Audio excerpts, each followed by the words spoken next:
नमस्कार नमस्कार नमस्कार नमस्कार दोस्तों, आज हम बात करने वाले हैं बेसिक मैथमेटिक्स का लेक्चर नंबर 5, है ना। बेसिक मैथमेटिक्स का कौन सा लेक्चर स्टार्ट करने वाले हैं? लेक्चर नंबर 5, है ना। तो इस लेक्चर में हम लोग क्या क्या पढ़ेंगे उससे पहले डिस्कस कर लेते हैं कि हमने लेक्चर 4 तक क्या क्या पढ़ा था, है ना। तो लेक्चर 4 तक हमने क्या क्या पढ़ा था देख लीजिए। फर्स्ट लेक्चर में हमने ट्रिग्नोमेट्री पढ़ा था, है ना। और सेकेंड लेक्चर में हमने ट्रिग्नोमेट्री का जो पार्ट बच चुका था उसको पढ़ा था और कोऑर्डिनेट ज्योमेट्री को पढ़ा था, ठीक है ना। और उसके बाद फिर थर्ड लेक्चर में हमने लॉग और एंटी लॉग के बारे में पढ़ा था। उसके बाद हमने फोर्थ लेक्चर में एपी, जीपी और बायनोमियल एक्सप्रेशन को पढ़ा था, है ना। और आज हम जो डिस्कस करने वाले हैं वो कौन कौन सा है? तो क्वाड्रेटिक इक्वेशन, ज्योमेट्री फार्मूला और कंपोनेंडो एंड डिवाइडेंडो के बारे में पढ़ेंगे, ठीक है ना। तो लेक्चर नंबर 5 में क्या क्या स्टार्ट करने वाले हैं? क्वाड्रेटिक इक्वेशन, ज्योमेट्री फार्मूला और कंपोनेंडो एंड डिवाइडेंडो, है ना। तो उसको स्टार्ट करने से पहले, है ना, एक कोटेशन देख लीजिए क्या बोल रहा है। जो बोल रहा है, उठो जागो और तब तक मत रुको जब तक लक्ष्य प्राप्त ना हो जाए, है ना। क्या कहना चाह रहा है कि उठो, है ना। अगर तुम गिर चुके हो, थक चुके हो किसी चीज़ से, है ना, हार चुके हो, अब लग रहा है कि नहीं होगा, तो क्या करना है? उठो जागो और तब तक मत रुको, है ना। फिर से उठ जाओ और फिर से जाग जाओ और तब तक मत रुको जब तक तुम अपने मन में जो सोच लिए हो कि ये मेरा लक्ष्य है और इसको हासिल करना है ना, वो प्राप्त ना हो जाए, तब तक मत रुको, है ना। उठो जागो और तब तक मत रुको जब तक लक्ष्य प्राप्त ना हो जाए, है ना। ये किन्होंने ऐसा कोटेशन बोला था? स्वामी विवेकानंद ने, है ना। तो इसको याद रखिएगा, है ना। तो चलिए आगे बढ़ते हैं। अब हम लोग स्टार्ट करेंगे सबसे पहला क्वाड्रेटिक इक्वेशन को, उसके बाद ज्योमेट्री फार्मूला और उसके बाद कंपोनेंडो एंड डिवाइडेंडो को, ठीक है। चलिए तो आगे बढ़ते हैं।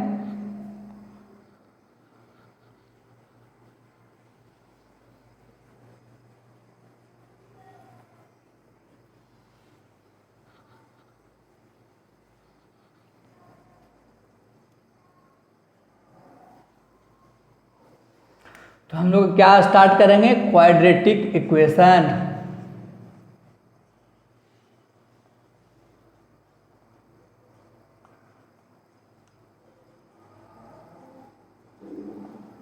ठीक है ना।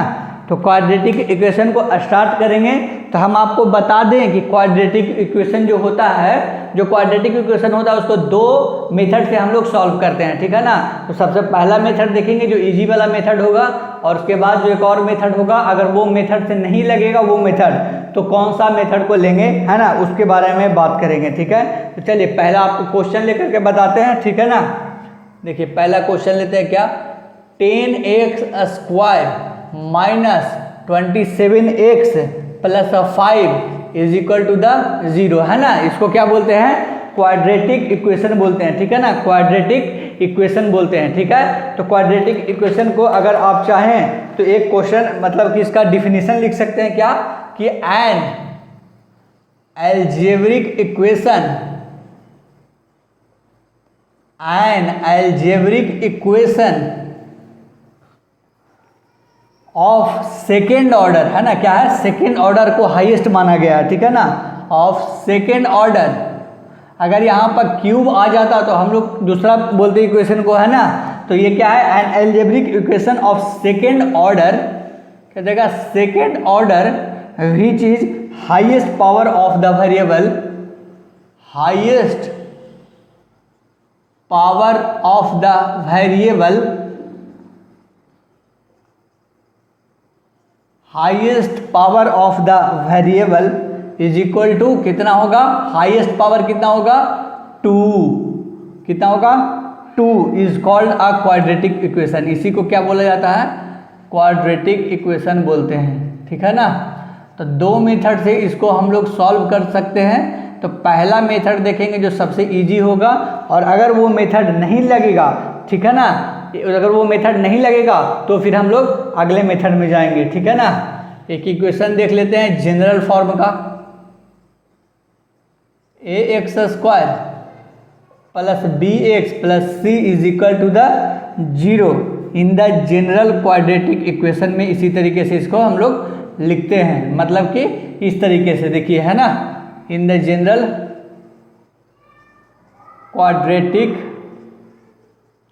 Equation, in the general quadratic equation, जहां पर ए बी और सी क्या रहेगा, कोई कांस्टेंट टर्म रहेगा। क्या रहेगा? कांस्टेंट टर्म रहेगा। Where A B and C are constant terms.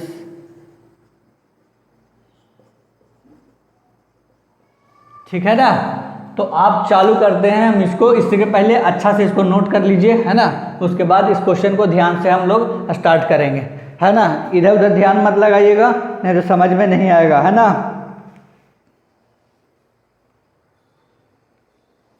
देखिए आगे बढ़ते हैं। तो इसको सॉल्व करने के लिए आपने 10th में पढ़ा है, लेकिन अगर 10th में नहीं पढ़ा तो कोई बात नहीं, हम फिर से इसको बताने की कोशिश कर रहे हैं आपको। ठीक है, देखिए सबसे पहले क्या करिएगा कि इसको क्या बोलते हैं, ए, इसको बोलते हैं बी, है ना, और सी। बताइए ए क्या है यहाँ पर 10 और बी क्या है यहाँ पे 27। नहीं 27 नहीं है, क्या है -27, है ना, इस माइनस को भी भूलना नहीं है। और सी क्या है 5 है। ठीक है ना।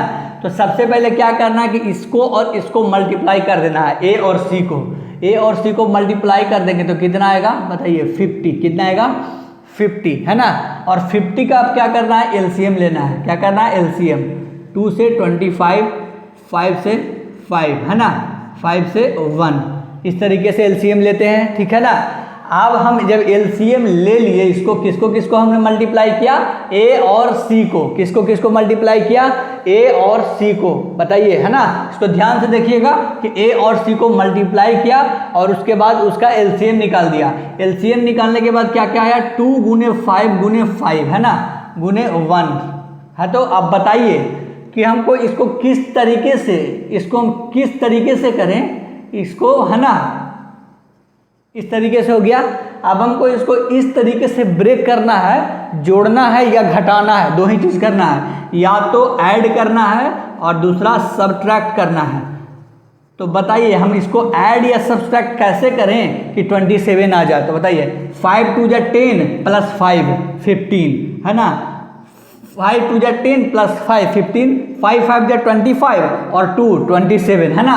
मतलब 5 और 5 को मल्टीप्लाई करेंगे और 2 को लिखेंगे तो 27 आ जाएगा। लेकिन हमको 27 नहीं लाना है, -27 लाना है। तो इसका मतलब दोनों में हम माइनस करेंगे, है ना। तो क्या हो जाएगा, इसको इस तरीके से तोड़ना है, इसके एलसीएम वाले पार्ट को, कि 27 आ जाए। तो कैसे हमने तोड़ा, 5 5 जा 25 प्लस 2 27। हालांकि यहाँ पे क्या है -27 है। तो क्या हम लोग इसको इस तरीके से तोड़ सकते हैं, -25 -2, है ना, इस तरीके से कर सकते हैं। तो देखिए इसको, देखिए यहाँ पे इसको इस तरीके से ब्रेक करने की कोशिश कर रहे हैं। देखिएगा 10x² minus 2x minus 25x plus 5 is equal to the 0, है ना। 25 और 2 25 और 25 5 5 25 और 2 27 हो गया। ठीक है। तो अब इसको क्या करना है कि कॉमन लेना है। बताइए इसमें और इसमें क्या क्या कॉमन है, बताइए 10 और 2 में क्या क्या कॉमन है। एक तरफ 10 है और एक तरफ क्या है 2 है। तो क्या हम 10 को 2 × 5 लिख सकते हैं। तो बताइए 2 और 2 क्या है, दोनों में कॉमन है, तो 2 को बाहर निकाल देंगे। और क्या कॉमन है बताइए, x कॉमन है ना, इसमें 2x है और 1x है, तो 1x कॉमन हो गया, तो 2x को बाहर निकाल दिए। अब बताइए इसमें क्या बच गया, इसमें सिर्फ क्या बच गया 5 और 2 को x था, तो 1x बाहर चला गया, तो क्या बचा x। और इधर कुछ भी नहीं बचा, है ना, इधर क्या हुआ कुछ भी नहीं बचा। तो क्या लिखेंगे, सिर्फ और सिर्फ 1 लिखेंगे। ठीक है। अब बताइए इसको हम इसको क्या करते हैं कि मिटा देते हैं ना, ये समझाने के लिए था। ठीक है।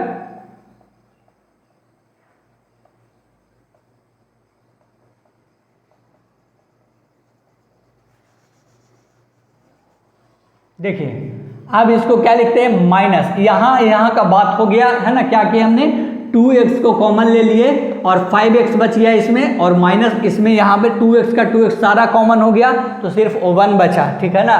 तो 5x - 1 माइनस इसमें देखिए 25 को क्या लिख सकते हैं 5 इंटू 5 और 5 इंटू 1, तो दोनों में क्या है कॉमन 5 है, इसमें x नहीं है और इसमें x है, तो इसका मतलब x कॉमन नहीं है, ठीक है ना।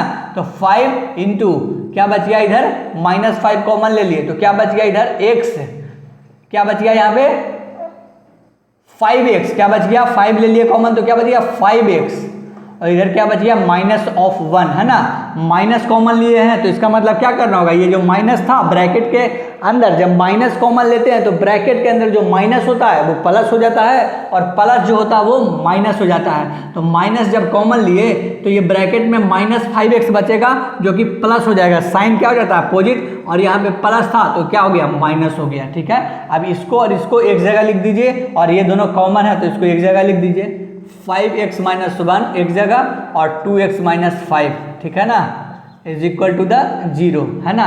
तो एक तरफ क्या करना है 5x - 1 इज इक्वल टू 0 और दूसरे तरफ क्या करना है 2x - 5 इज इक्वल टू 0। तो 5x is equal to the 1, x is equal to the 1/5 और 2x is equal to the 5, x is equal to the 5/2। So x is equal to the 1/5 and 5/2 is the answer, ठीक है ना। क्या हो जाएगा x is equal to the 1/5 and 5/2 is the answer, ठीक है। तो समझ में आया ना आपको कि कैसे कॉमन लेना है, पहले a और c को मल्टीप्लाई कर देना है और उसके बाद क्या करना है मल्टीप्लाई करने के बाद एलसीएम लेना है और एलसीएम को जो प्रोडक्ट आएगा उसका फैक्टराइजेशन करने के बाद 2 इंटू 2 करके ऐसे वाला उसको हमको इस तरीके से करना है कि जो बीच वाला रहेगा उसको जोड़ या घटाव करके वो वाला उसका बीच वाला आ जाए, है ना। तो इस तरीके से इसको बनाइए, इसको समझ में आपको आ गया होगा, मैं पूर्ण विश्वास करता हूँ। अगर नहीं आया तो हम एक क्वेश्चन और लेकर के आपको बताते हैं और उसके बाद फिर सेकेंड इक्वेशन पर चलेंगे, मतलब सेकेंड मेथड पर चलेंगे, ठीक है। तो इसको नोट करिए।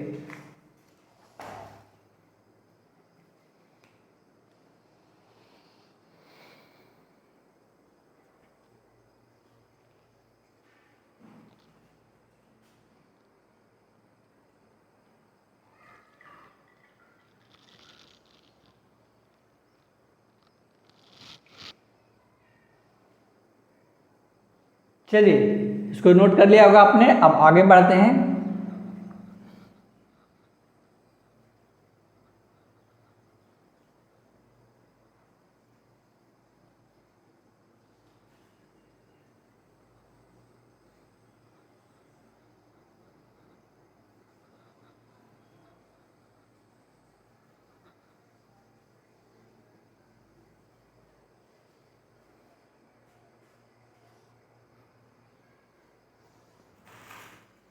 अब एक क्वेश्चन और आपको लेते हैं उसके बाद बताते हैं, है ना, तब आपको सब समझ में आ जाएगा, ऐसा हम मानते हैं।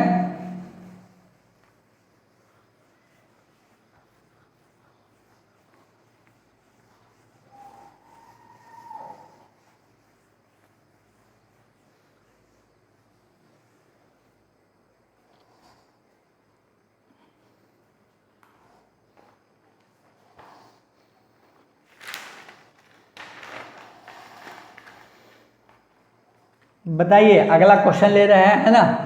एक्स स्क्वायर क्या हो गया जी, x square plus 7x plus 12 is equal to the 0, है ना। जैसे मैंने बताया है एक बार कोशिश करिए इसको बनाने का, a और c को मल्टीप्लाई करिए, a यहाँ पर क्या है कुछ नहीं है तो इसका मतलब 1 है, तो 1 इंटू 12 करेंगे तो क्या आ जाएगा 12, और 12 को है ना a इंटू सी करना है तो कितना हो जाएगा 1 into 12 is equal to the 12 हो जाएगा, ठीक है। अब 12 का क्या करना है एलसीएम निकालना है, 2 6 जा 12, 2 3 जा 6, है ना।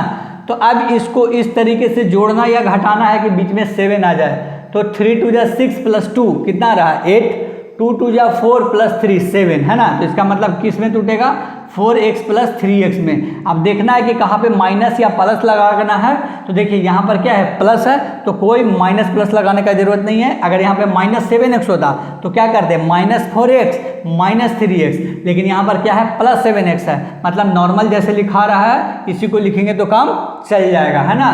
तो देखिए x² plus 4x plus 3x plus 12 is equal to the 0, है ना। अब कॉमन लेना, दोनों में क्या क्या मिल रहा है, तो 2 x है, इसमें 1 x है, बाकी तो कुछ नहीं मिल रहा है, तो x को कॉमन ले लेंगे और यहाँ बच क्या जाएगा 1 x, ठीक है, प्लस 4, ठीक है, यहाँ तक खत्म हो गया। अब देखिए इसमें और इसमें क्या मिल रहा है, तो 3 को 3 इंटू 1 लिख सकते हैं और 12 को 3 इंटू 4 लिख सकते हैं, मतलब दोनों में क्या है 3 कॉमन है ना। यहाँ पे माइनस है नहीं इसलिए माइनस कॉमन लेंगे नहीं, प्लस है तो प्लस ले लिए और बच क्या गया यहाँ पे x और इसमें क्या बच गया 4, ठीक है। अब क्या करना है, ये दोनों को एक साथ लिख देंगे, x plus 4 is equal to the 0 और यहाँ पे क्या लिख देंगे x plus 3 is equal to the 0, तो x is equal to the -4 और x is equal to the -3 हो गया, ठीक है ना। क्या हो गया, x is equal to the -3 हो गया, ठीक है ना। तो इसको इस तरीके से बनाना है, ठीक है। अब हम लोग आते हैं सेकेंड मेथड पे, है ना। इसको आशा करते हैं आपको समझ में आ गया होगा किस तरीके से a इंटू सी करना है first method. Second method LCM लेना है और उसके प्रोडक्ट को फैक्टराइजेशन करने के बाद जो आएगा उसको इस तरीके से प्लस या माइनस करना है कि ये बीच वाला जो है वो टूट जाए, है ना, इस तरीके से टूट जाए, है ना, इस तरीके से टूट जाए कि ये वाला आ जाए और इससे मिलता जुलता हो, ठीक है ना। तो 4x प्लस 3x, 4 3 जा 12, है ना। इसको इस तरीके से ब्रेक करना है कि इसको जोड़ने या घटाने पर ये आ जाए और इसको गुना करने पर 12 आ जाए, मतलब कि उसके सी वाला को आ जाए, ठीक है ना। ये दोनों को गुना करने के बाद जो ये आया था ना वो आ जाए, ठीक है, a इंटू सी। इसको इस तरीके से ब्रेक करना है कि जोड़ने और घटाने पर बीच वाला संख्या आ जाए और गुना करने पर a इंटू सी करने के बाद जो आया था वो आ जाए, है ना। बस 2 चीज़ याद रखिएगा, ठीक है। पहला क्या याद रखिएगा कि ये जो प्रोडक्ट आया एलसीएम का उसको जोड़ने या घटाने पर बीच वाला आ जाए और गुना करने पर इसका और इसका जो गुना किए थे वो आ जाए, है ना। ये समझ लीजिएगा तो बहुत ज़्यादा मतलब कि कठिन नहीं है, लेकिन अगर नहीं समझ में आएगा तो दिक्कत हो जाएगा, है ना। तो इस प्रकार से क्वेश्चन दिया हुआ रहेगा बहुत सारा टेस्ट सीरीज में, या बहुत सारा आप इंटरनेट से भी निकाल करके बना सकते हैं, ठीक है ना। तो इसको एक बार आप नोट कर लीजिए, फिर आगे बढ़ेंगे।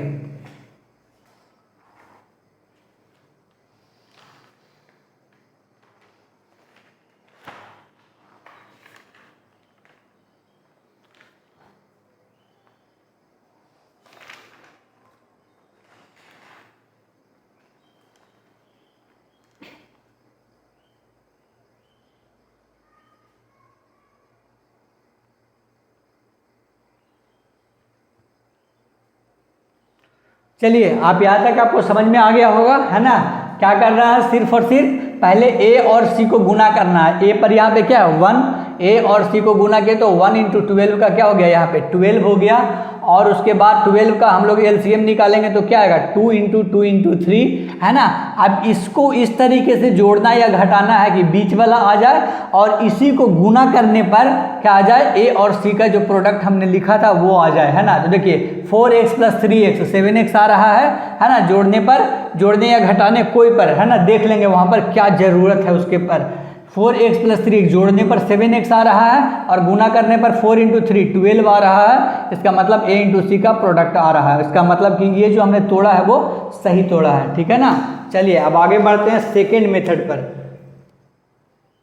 सेकेंड मेथड पे हम लोग अब बढ़ते हैं।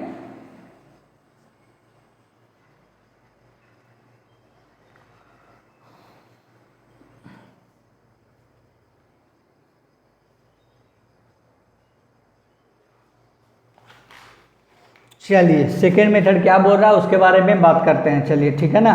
देखिए पहले हम फॉर्मूला लिखवा देंगे, उसके बाद जब क्वेश्चन करवाएंगे तो सेकेंड मेथड बहुत ही अच्छे से समझ में आ जाएगा, है ना। पहले सब्र रख के क्या करिए, फॉर्मूला को देखिए, क्या करिए पहले फॉर्मूला को देखिए, ठीक है ना।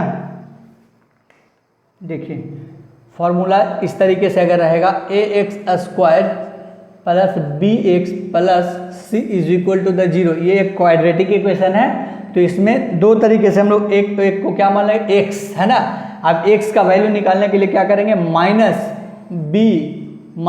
b plus minus under root b² minus 4ac by 2a, है ना। इस तरीके से इसको पहले फार्मूला को नोट करिए, फिर हम आपको समझाते हैं। यहाँ पर x1 क्या हो जाएगा माइनस b, एक में प्लस में लिख देंगे और एक में क्या कर देंगे माइनस में लिख देंगे, b² minus 4ac by 2a। और x2 क्या हो जाएगा minus b square minus 4ac by 2a, है ना। इस दोनों में कोई अंतर नहीं है, बस यहाँ पे प्लस लगेगा और यहाँ पे माइनस लगेगा, क्योंकि x का वैल्यू प्लस माइनस दोनों होता है। जब दोनों होता है तो एक को एक में लिख दिए प्लस में और दूसरे को क्या लिख दिए माइनस में लिख दिए, है ना। तो इस फॉर्मूला को ऐसे करके निकालना है x का वैल्यू। उसके बाद और फॉर्मूला क्या होता है सम ऑफ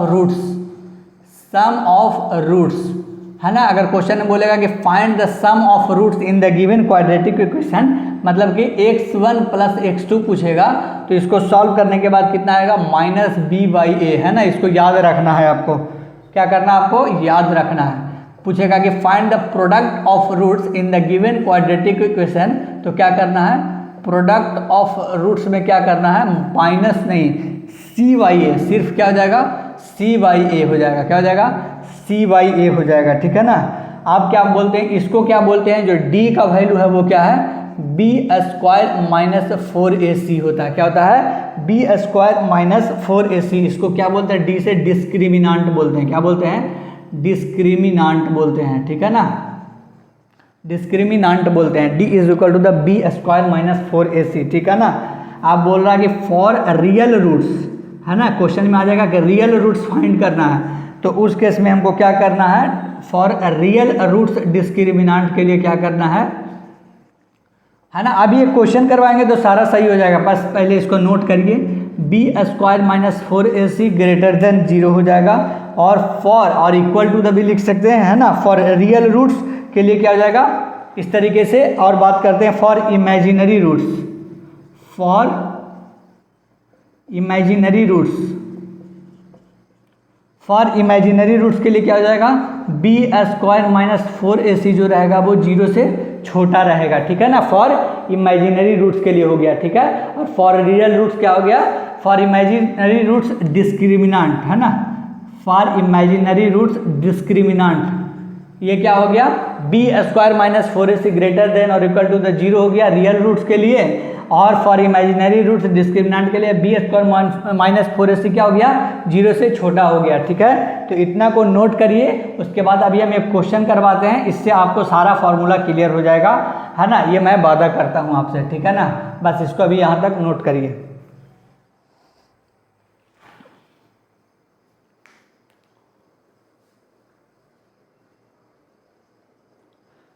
एक फॉर्मूला याद रखना सम ऑफ रूट्स के बारे में और दूसरा याद रखना प्रोडक्ट ऑफ रूट्स के बारे में, है ना। अब बाकी इधर वाला जो फॉर्मूला है x1 और x2 का उसको आपको याद रखना ही होगा, तभी आपको सेकेंड मेथड से क्वेश्चन बन पाएगा। क्योंकि फर्स्ट मेथड जो है वो कहीं पे यूज हो सकता है, कहीं पे यूज नहीं हो सकता है ना। कहीं पे मान्य होगा और कहीं पे अमान्य होगा, ठीक है ना। तो चलिए एक क्वेश्चन से आपको फिर आगे बढ़ते हैं हम।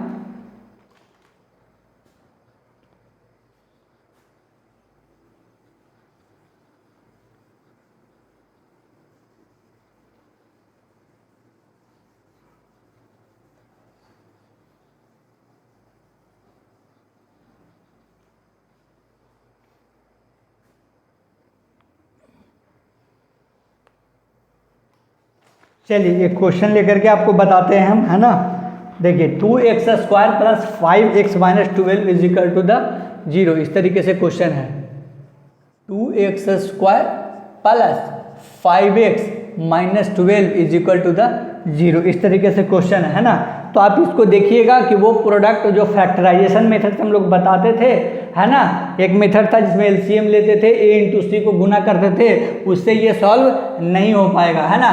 24 आएगा, 2 इंटू 12 क्या आएगा 24।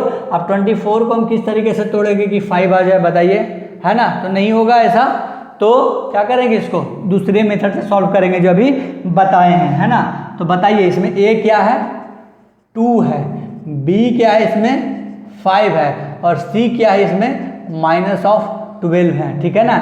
आप बताइए x1 और x2 का वैल्यू है ना, जो फर्स्ट मेथड मैंने बताया था उसको याद करिए। फर्स्ट मेथड जो मैंने बताया था क्वाड्रेटिक इक्वेशन, उसमें दो वैल्यू आता था, है ना, एक x का वैल्यू दूसरा आता था और x का वैल्यू दूसरा होता था। अभी पेज पलटिए और पीछे जाके देखिए उसमें क्या है, 2x का वैल्यू आया था एक क्वेश्चन में कि नहीं। तो इसी तरीके से इसमें भी दो आंसर आएगा, तो एक x1 से निकालेंगे और दूसरा x2 से निकालेंगे, ठीक है ना। तो x1 का फॉर्मूला बताइए, एक में क्या था, -b plus b² minus 4ac by 2a, और x2 कैसे निकालते थे, सिर्फ यहाँ पर प्लस की जगह क्या करते हैं, minus b minus b² minus 4ac by 2a, ठीक है ना।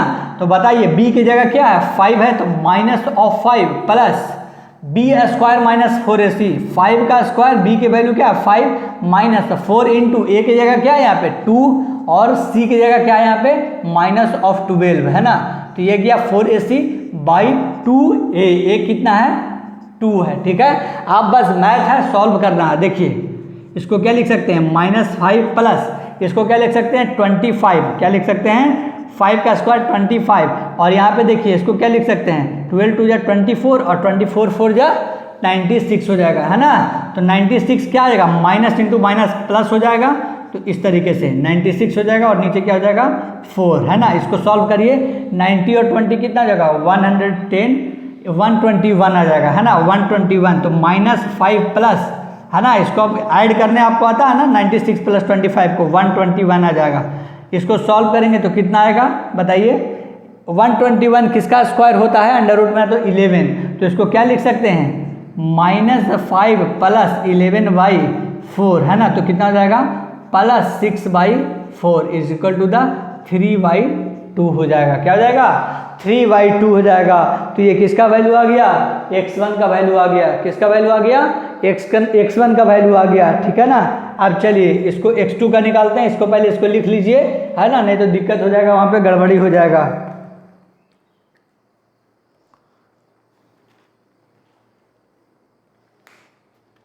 x1 का वैल्यू निकालना आप सीख गए, बस क्या करना है, b के जगह b के वैल्यू पुट कर देना है, b² के जगह b² का वैल्यू पुट कर देना है, फिर 4ac, 4 तो 4 ही रहेगा, और a और c का वैल्यू पुट कर देना, और नीचे 2 का 2 लिख देंगे और a का वैल्यू पुट कर देना है जो कि 2 है, ठीक है। तो इस तरीके से x1 निकल जाएगा।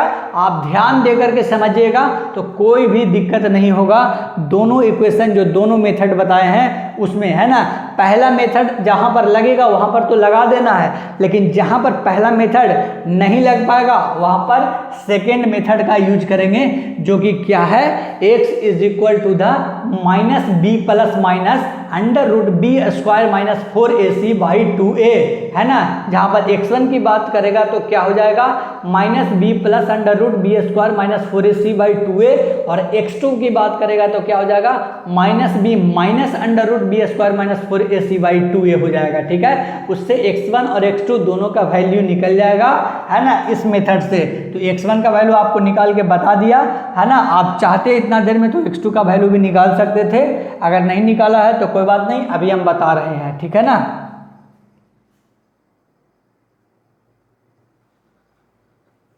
चलिए x2 का वैल्यू निकालते हैं, बस कुछ भी नहीं करना है, जहां जहां जो दिया हुआ है उसको पुट करते चला जाना है, ठीक है ना। बताइए यहाँ पे क्या लेंगे हम, -b की जगह -5 लेंगे, माइनस √b² माइनस 4ac, है ना, √b² माइनस 4ac करेंगे तो क्या आएगा यहाँ पे 25 माइनस 4 इंटू a 2 इंटू -12 आ जाएगा, है ना। सेम चीज वही आएगा जो पिछला बार आया था, क्या आ जाएगा बताइए इसमें -5 माइनस 121, है ना, अभी तो इसको सॉल्व किए थे b² माइनस 4ac को, और नीचे क्या आ जाएगा 2 इंटू 2, तो -5 माइनस 11/4 -16/4, आंसर क्या आ जाएगा -4, है ना। तो क्या क्या आ गया इसका वैल्यू, x1 का वैल्यू क्या आ गया 3/4, क्या आ गया 3/4 आ गया, ठीक है ना, 3/2 आया था शायद, क्या था 3/2, एंड x2 का वैल्यू क्या आ गया माइनस ऑफ 4, है ना। तो यही तो था, उसमें भी पहला मेथड में भी 2 तरीके का x का वैल्यू आता था और इसमें भी क्या आ गया, 2 तरीके का x का वैल्यू आ गया, ठीक है। तो चलिए x1 का वैल्यू पीछे बता दिए थे और x2 का वैल्यू यहाँ से निकल जाएगा, है ना। ये मैथ है, इसको अभी सॉल्व करके बताया था कि 121 आएगा और 121 का वर्गमूल क्या होता है, 11 होता है ना। तो 11 लिख दिए, स्क्वायर रूट क्या होता है, 11 होता है। तो -5 - 11/4, तो -16/4 इज इक्वल टू द -4 हो जाएगा। चलिए नेक्स्ट क्वेश्चन में हम आगे बढ़ते हैं, इसको बनाने का कोशिश करिए, इसको उतार लीजिए पहले।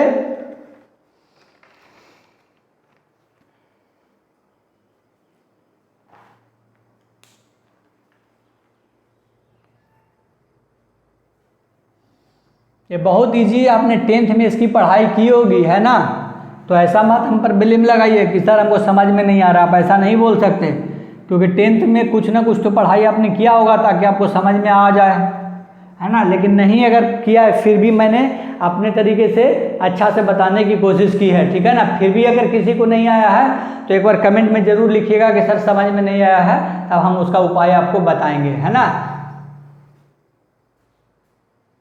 नहीं समझ में आया तो समझ में आ जाएगा, बस आपको एक कमेंट लिखना है सिर्फ कि सर यहाँ पे हमको समझ में, ये वाला लेक्चर के यहाँ पे इस मिनट में समझ में नहीं आया, ठीक है। उसके बाद हम आपको ज़रूर कोई ना कोई उपाय बताएंगे, ठीक है ना। चलिए क्वेश्चन देखिए, the speed v of a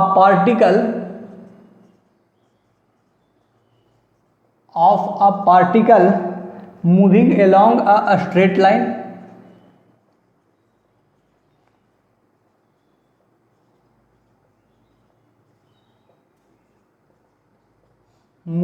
along a straight line is given by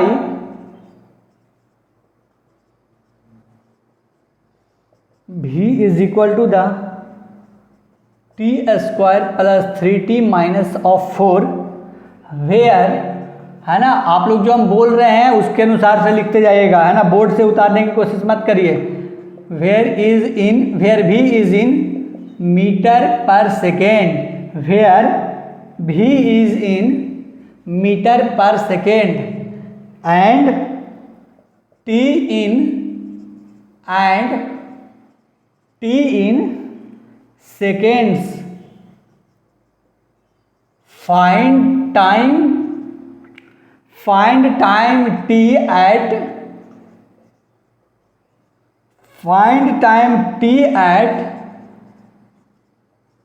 which the particle will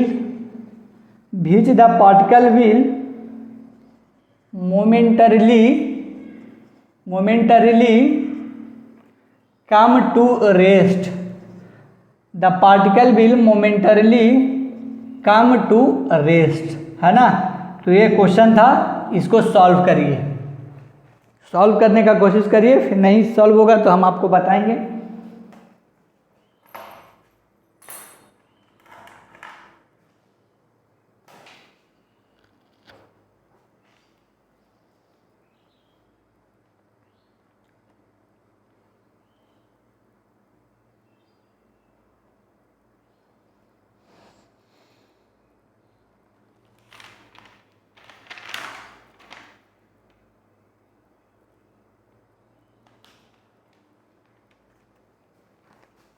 चलिए आगे बढ़ते हैं, बताने की कोशिश करते हैं आपको। देखिए क्वेश्चन क्या बोल रहा है कि v का वैल्यू दिया हुआ है, स्पीड जो है पार्टिकल का जो एक स्ट्रेट लाइन के अलोंग मूव कर रहा है उसका क्या दिया हुआ है, वैल्यू दिया हुआ है कितना, ये स्पीड इसका दिया हुआ है। अब जो स्पीड है वो मीटर पर सेकेंड में दिया हुआ है और t जो है वो क्या में दिया हुआ है, सेकेंड्स में। तो क्वेश्चन क्या पूछ रहा है, टाइम पूछ रहा है जब पार्टिकल जो है वो रेस्ट में आ जाए, है ना। t का वैल्यू पूछ रहा है जब v का वैल्यू क्या आ जाए, 0 आ जाए, ठीक है। तो इसको क्या करेंगे हम, 0 मान लेंगे, t² plus 3t minus 4 is equal to the 0। तो ये क्या हो गया, एक क्वाड्रेटिक इक्वेशन हो गया, ठीक है ना। तो अब इसको हम लोग सॉल्व करेंगे वो वाला मेथड से, सेकेंड मेथड से भी, और फर्स्ट मेथड से अगर हो पाएगा तो फर्स्ट मेथड से भी सॉल्व करेंगे। तो देखिए 4 है, 4 × 1 a × c करेंगे, क्या करेंगे, a × c, तो कितना आ रहा है, 1 × माइनस ऑफ 4 क्या हो जाएगा, माइनस ऑफ 4 का एलसीएम लेंगे तो 2 2 जा 4 आएगा, ठीक है। तो बताइए इसको क्या करेंगे, 2 2 जा 4 से कर पाएंगे, नहीं ना कर पाएंगे, 2x प्लस 2x 3x लाना, सॉरी 4 आ गया, लेना क्या है बीच वाले को ना, क्या करना है 4 को करना है, इसको 4 को करना है तो 2 2 या 4 आया, तो बताइए 2x प्लस 2x लेंगे तो क्या 3x आएगा, नहीं ना, तो क्या करना है 2 2 या 4 माइनस 1 करना है, ठीक है ना, 2 2 या 4 कर देना और माइनस 1 करेंगे तो 3 आ जाएगा कि नहीं आ जाएगा, तो इसको क्या लिखना है t square plus minus of x, x नहीं टी के फॉर्म में है ना, तो क्या आ जाएगा t square plus t minus of t plus 4 of t minus 4 is equal to the 0 आ जाएगा, ठीक है ना, क्या आ जाएगा 0 आ जाएगा। देखिए 4 और इंटू 1 करेंगे, 2 2 या 4 आया था तो 4 इंटू 1 करेंगे तो 4 आ जाएगा प्रोडक्ट में, और जोड़ने या घटाने पर क्या आ जाना चाहिए 3 आ जाना चाहिए, तो माइनस टी प्लस 4t करेंगे तो प्लस 3t आ जाएगा आंसर, तो इसको इस तरीके से ब्रेक कर लिया, ठीक है, तो t कॉमन ले लेंगे तो क्या बच जाएगा t माइनस 1 प्लस 4 कॉमन ले लेंगे ये दोनों में तो क्या बच जाएगा t minus 1 is equal to the 0। देखिए इसमें भी दो आंसर आएगा, t minus 1 is equal to the 0 और t plus 4 is equal to the 0, तो t is equal to the क्या जाएगा 1 और एक t is equal to the क्या हो जाएगा माइनस ऑफ 4, है ना, लेकिन आंसर क्या हो जाएगा ये, क्योंकि t जो है वो टाइम कभी माइनस में आपने सुना है कि आज -2 बज रहा है, -5 बज रहा है, ऐसा नहीं ना होता है, तो t का वैल्यू क्या है पॉजिटिव तो 1 हो जाएगा, मतलब कि 1 सेकेंड में क्या हो जाएगा पार्टिकल जो है वो रेस्ट पे चला आएगा, है ना, momentarily come to rest, find time का बात कर रहा है, तो ठीक है, तो ये था हमारा फर्स्ट मेथड। आप सेकेंड मेथड पे आते हैं, ठीक है ना, क्या करते हैं सेकेंड मेथड पे आते हैं। बताइए x1 का वैल्यू क्या होता है minus b plus under root b square minus 4ac by 2a, ठीक है ना, और x2 का वैल्यू क्या होता है minus b minus under root b square minus 4ac by 2a। पहले बी स्क्वायर माइनस 4ac का वैल्यू क्या हो जाएगा उसको देख लेते हैं, यहाँ पे है क्या, a का वैल्यू क्या है 1, b का वैल्यू क्या है +3 और c का वैल्यू क्या है माइनस ऑफ 4, तो बी स्क्वायर माइनस 4ac का अंडर रूट पहले निकालेंगे, तो 3 का square minus 4 into 1 into minus of 4 का अंडर रूट, तो कितना आ जाएगा 9 माइनस 4 4 जा 16 प्लस में आ जाएगा, तो क्या आ जाएगा 5 आ जाएगा, है ना, 16 और 9 25 हो जाएगा और 25 का अंडर रूट करेंगे तो 5 आ जाएगा, ठीक है, तो x1 का वैल्यू क्या हो जाएगा, देखिए x1 का वैल्यू क्या हो जाएगा, है ना, इसको नोट करिए फिर उसको हम बात करते हैं, है ना, इसको नोट करिए पहले, x1 का वैल्यू क्या हो जाएगा, इसको नोट करते रहिए पहले, x1 का वैल्यू इस वैल्यू से निकालेंगे, है ना, x1 का वैल्यू क्या आ जाएगा माइनस ऑफ b मतलब minus of 3 plus under root b square minus 4ac को सॉल्व करने के बाद कितना आ गया 5/2 इंटू a कितना है 1, तो 1 ही हो जाएगा, तो x1 का वैल्यू कितना हो जाएगा 2/2 इज इक्वल टू कितना आ जाएगा 1, x1 का वैल्यू आ गया, और x2 का वैल्यू क्या आ जाएगा बताइए, x2 का value minus of 3 minus of 5 हो जाएगा, है ना, यहाँ पर क्या आता माइनस आ रहा था, देखिए 5 तो 5 ही रहेगा, under root b square minus 4ac करेंगे तो दोनों में ये बराबर है, देखिए आप लोग ध्यान से देखिए ध्यान से देखिए ध्यान से देखिए, x1 और x2 क्या है बराबर है, कब बी स्क्वायर माइनस 4ac और बी स्क्वायर माइनस 4ac, मतलब इसमें भी 5 ही लिखेंगे और यहाँ पर इसमें भी 5 लिखेंगे, अंतर क्या हो जाएगा यहाँ पे माइनस है और यहाँ पे क्या है प्लस है, बाकी दोनों में क्या है सेम है, तो देखिए एक में प्लस लिख दिया और दूसरा में क्या लिख रहा है माइनस लिख रहे हैं, बाकी फार्मूला दोनों में सेम है, सिर्फ और सिर्फ प्लस और माइनस का अंतर है, ठीक है, तो यहाँ पर क्या हो जाएगा 2 इंटू ए तो 2 हो जाएगा, तो यहाँ पे क्या आ रहा है माइनस ऑफ 8/2 जिसका आंसर आया था माइनस ऑफ 4। अब ध्यान दीजिएगा इसमें भी answer t is equal to the 1 आया, एक इसमें भी 1 आया और इसमें दूसरा जो है वो t is equal to the -4 आया, तो इसमें भी t is equal to the minus of 4 आया, ठीक है ना, तो देखिए दोनों मेथड जो है वो क्या हुआ एकदम सही है, एकदम सही है, क्योंकि दोनों का देखिए आंसर सेम आ रहा है, ठीक है, x1 का वैल्यू 1 t का वैल्यू 1 पहला में, x2 का वैल्यू -4 और दूसरा आंसर इसमें -4, तो ये फर्स्ट मेथड था, ये क्या था फर्स्ट मेथड था, अब ये क्या है, सेकंड मेथड है, ठीक है ना। तो दोनों मेथड से मैंने बता दिया आपको, जो इजी लगे उससे बना लीजिएगा। अगर पहला वाला अगर नहीं लग पा रहा है तो दूसरा वाला में मजबूरी हो जाएगा जाना, लेकिन अगर दोनों लग रहा है तो हम लोग एक मेथड से ही बना लेंगे, क्योंकि नीट का जो है वो एग्जाम में ऑब्जेक्टिव क्वेश्चन होता है तो उससे सॉल्व कर लेंगे, ठीक है। और अगर आप एग्जाम देने जा रहे हैं 11th का तो इस तरीके से आपको सॉल्व करना भी है। अगर पूछेगा कि सेकंड मेथड से बता कर बताइए, है ना, या इस वाला मेथड से बता कर बताइए, तो इससे बता दीजिएगा, ठीक है। तो चलिए इसको नोट करिए, अगला क्वेश्चन में बढ़ते हैं हम लोग।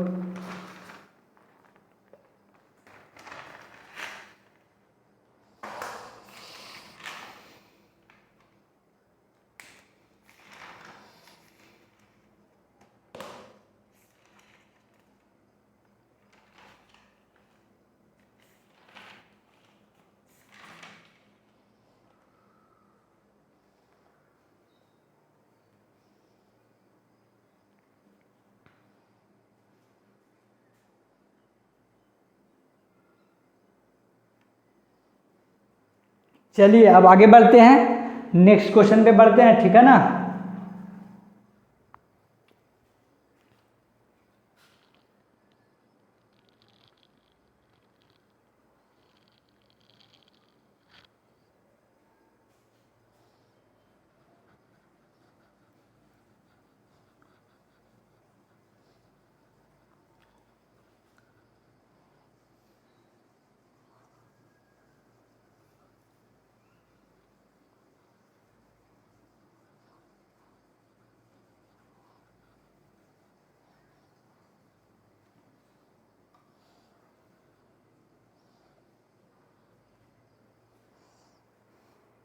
चलिए आगे बढ़ते हैं नेक्स्ट क्वेश्चन में। देखिए नेक्स्ट क्वेश्चन क्या बोल रहा है।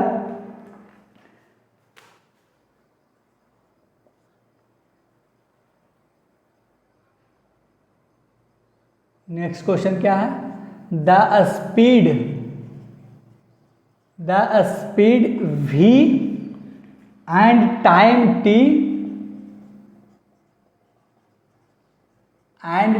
t for an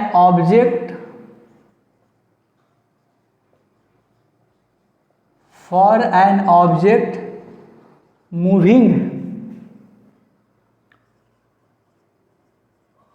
along a straight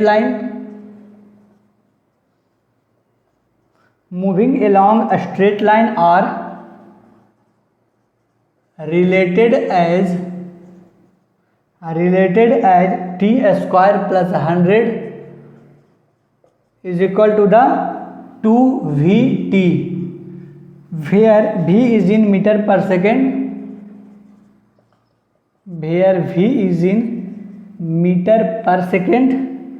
and t is in second, तो बताना क्या है, find the possible positive values of v, है ना, फाइंड द पॉसिबल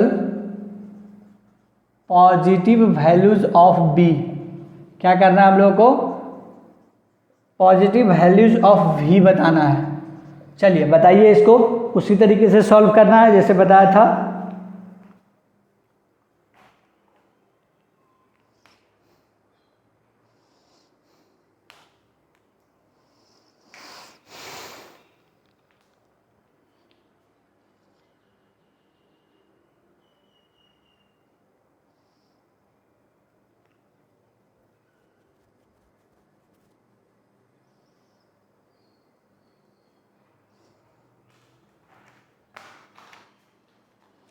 चलिए आगे बढ़ते हैं, है ना।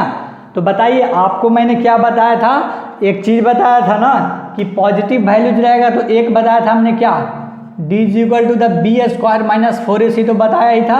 और बताया था कि b square minus 4ac greater than और इक्वल टू द 0 हो जाएगा, और b square minus 4ac great smaller than the 0 हो जाएगा। इस तरीके से दो बताया था आपको, याद करिए, पीछे पलट करके देखिए, जब शुरू फॉर्मूला बताया था है ना, सम ऑफ रूट्स का, प्रोडक्ट ऑफ रूट्स का।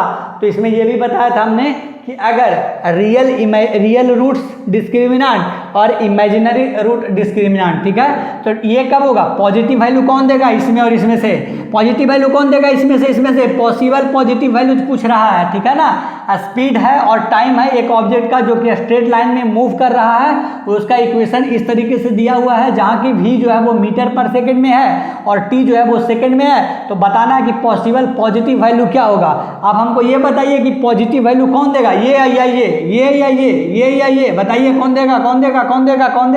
तो ये देगा, क्यों, क्योंकि बी स्क्वायर माइनस 4ac 0 से कम है, इसका मतलब आंसर निगेटिव आ सकता है या आएगा। और बी स्क्वायर माइनस 4ac 0 से बड़ा है, इसका मतलब कि इसको सॉल्व करने के बाद जो भी आएगा वो ग्रेटर देन 0 आएगा या 0 के बराबर होगा। तो चांसेस ज्यादा कहाँ है पॉजिटिव वैल्यू आने का, यहाँ पे है। यहाँ पे तो बोल ही रहा है कि बी स्क्वायर माइनस 4ac को सॉल्व करेंगे तो 0 से कम आएगा, तो यहाँ से क्या आएगा, निगेटिव आएगा। तो ये इसको क्या बोलते थे, रियल रूट्स डिस्क्रिमिनेंट बोलते थे। इसको क्या बोलते हैं, रियल रूट्स डिस्क्रिमिनेंट बोलते हैं, जबकि उसको क्या बोलते हैं, इमेजिनरी रूट डिस्क्रिमिनेंट, है ना। क्या बोलते हैं, इमेजिनरी रूट्स डिस्क्रिमिनेंट बोलते हैं। तो बताइए पॉसिबल पॉजिटिव वैल्यूज के लिए क्या हम इमेजिनरी रूट्स डिस्क्रिमिनेंट को लगाएंगे कि रियल रूट्स डिस्क्रिमिनेंट को लगाएंगे। तो रियल रूट्स डिस्क्रिमिनेंट को लगाएंगे, है ना। पहले इक्वेशन को बना लीजिए, यहाँ से टी स्क्वायर प्लस क्या हो जाएगा -2vt, है ना। इसको क्या करेंगे हम, इधर सॉल्व कर लेंगे, इसको इधर ले आएंगे इज इक्वल टू का और उधर 0 लिख देंगे। -2vt plus 100 is equal to the 0, है ना। जहाँ पर a इसका क्या है 1 और b क्या है यहाँ पे -2v है और c क्या है यहाँ पे 100 हो गया, ठीक है ना। तो बताइए इस वाले वैल्यू को करेंगे हम लोग, क्या करेंगे, इस वाले वैल्यू के अनुसार करेंगे b square minus 4ac greater than 0 से, ठीक है ना। तो पॉजिटिव वैल्यूज लाने के लिए क्या करेंगे, b square minus 4ac greater than 0, है ना, इसको लगाएंगे हम लोग, ठीक है। तो चलिए इसको लगाने का कोशिश करिए, क्या हो जाएगा बी स्क्वायर, बी क्या है यहाँ पे -2v का स्क्वायर -4 इंटू ए क्या है 1 और सी क्या है 100, ये क्या आएगा 0 से बड़ा आएगा। तो इसको क्या लिख सकते हैं, 4v स्क्वायर -400 ग्रेटर देन 0। तो इसको क्या करेंगे, v स्क्वायर, इसको है ना 4 कॉमन ले लेंगे इसमें, तो क्या बच जाएगा बी स्क्वायर -100 और ये वाला 4 जो है वो इधर चला जाएगा, 0/4 क्या हो जाएगा 0 हो जाएगा। तो वी स्क्वायर -100 ग्रेटर देन 0, तो वी स्क्वायर ग्रेटर देन क्या हो जाएगा 100। इस तरीके से ग्रेटर देन और इक्वल टू द लगाते चल जाइए, ठीक है ना, ग्रेटर देन और इक्वल टू लगाते चले जाइए। तो वी स्क्वायर ग्रेटर देन और इक्वल टू द क्या आ जाएगा 0 आ जाएगा, ठीक है ना। अब बताइए क्या करना है, जो 2 तरीके से इसको करेंगे, क्या करेंगे 2 तरीके से, एक हो जाएगा v -10 और एक क्या हो जाएगा v + 10 हो जाएगा, ठीक है, जो कि क्या हो जाएगा ग्रेटर देन और इक्वल टू द 0 हो जाएगा। तो एक से आंसर क्या आ जाएगा v = 10 और दूसरे से क्या आ जाएगा v = -10, ठीक है ना। तो ये इसका क्या हो गया, सॉल्यूशन हो गया। तो पॉसिबल पॉजिटिव वैल्यू क्या आ जाएगा, ग्रेटर देन और equal to the 10 metre per second आ जाएगा, है ना। v = ग्रेटर देन और equal to the 10 metre per second, क्योंकि पॉसिबल पॉजिटिव वैल्यूज हमसे पूछ रहा है ना। क्या पूछ रहा है हम लोगों से, पॉसिबल पॉजिटिव वैल्यूज पूछ रहा है, ठीक है ना। तो पॉसिबल पॉजिटिव वैल्यूज में से कौन सा हम लोग लेंगे, रियल रूट्स डिस्क्रिमिनेंट लेंगे कि इमेजिनरी रूट्स डिस्क्रिमिनेंट लेंगे। तो क्या लेंगे हम लोग, रियल रूट्स लेंगे, क्योंकि बी स्क्वायर -4ac 0 से बड़ा तभी आएगा जब हम लोग रियल रूट्स का लेंगे। इमेजिनरी रूट्स क्या हो जाएगा 0 से छोटा हो जाएगा। उसके बाद तो आपको इक्वेशन सॉल्व करने आना चाहिए, है ना। b की जगह -2v है तो 2v रख दिए, -4 a की जगह 1 है तो 1 रख दिए और c की जगह 100 है तो 100 रख दिए और 100 ग्रेटर देन और इक्वल टू द 0 के साथ सॉल्व करते आगे चले गए, है ना। इसको 2 आ जाता था तो क्या करते थे, v स्क्वायर -100 ग्रेटर देन और इक्वल टू द 0। तो इससे क्या हो जाएगा, एक v -10 हो जाएगा और दूसरा क्या हो जाएगा v + 10 हो जाएगा, ठीक है ना। क्या हो जाएगा v -10 और दूसरा क्या हो जाएगा v + 10 हो जाएगा, ठीक है। तो इससे सॉल्व करेंगे तो v = 10 आ जाएगा और v = -10।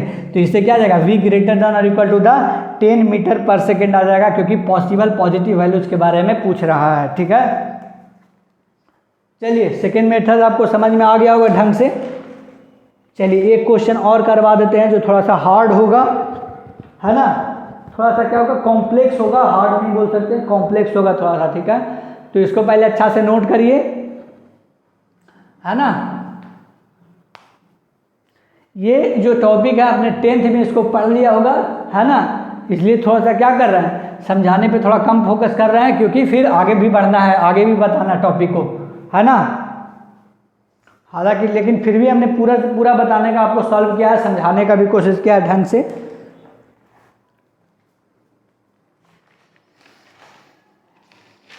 चलिए नेक्स्ट क्वेश्चन पर हम लोग बढ़ते हैं।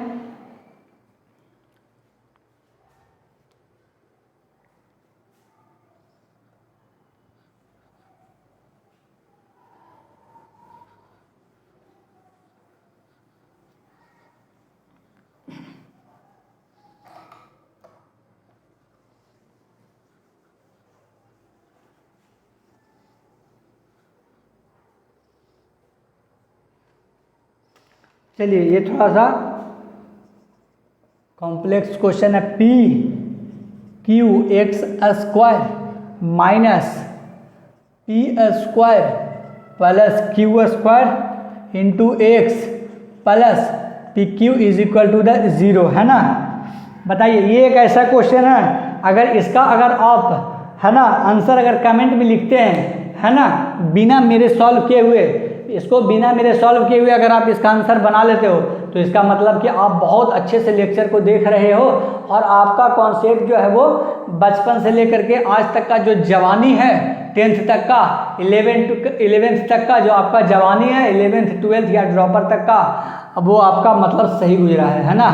अगर इसमें आपका फोकस मतलब कि बहुत ही अच्छा चल रहा है पढ़ाई के प्रति, अगर इस क्वेश्चन को अगर आप सॉल्व कर लेते हैं, है ना, तो अगर आप इस क्वेश्चन को सॉल्व कर लेते हैं तो कमेंट में मेरे सॉल्व करने से पहले अपने ईमानदारी से इसको, है ना, लिखिएगा। ये नहीं कि मेरे सॉल्व करने के बाद आंसर लिख रहे हो, वैसा नहीं। आप अपने दिल से, आप अपने आप में ईमानदार बनिए, है ना। किसी और के लिए आपको ऑनेस्ट बनने का कोई ज़रूरत नहीं है, है ना, या ज़रूरत है भी तो वो पहले सेकंड प्रायोरिटी है ना। दूसरे के लिए भी ईमानदार रहना ज़रूरी है, लेकिन वो क्या है, सेकंड प्रायोरिटी है। पहले आप अपने नज़र में अपने लिए ईमानदार बने, है ना। आपको अपने आप से धोखा नहीं देना है। अगर आपने सोचा है कि मुझे आज 5 घंटे की पढ़ाई करना है, तो इसका मतलब है कि करना है, अपने से झूठ नहीं बोलना है कि हाँ हमने कर लिया, लेकिन आपने किया नहीं है ना। तो आपको अपने आप से झूठ बोलने का कोई हक नहीं है, नहीं तो आप अपने करियर से हाथ धो बैठिएगा, आप अपने लक्ष्य से हाथ धो बैठिएगा, है ना। तो आप अपने आप को धोखा मत देना अगर आप किसी लक्ष्य को हासिल करने में लगे हुए हो तो, है ना।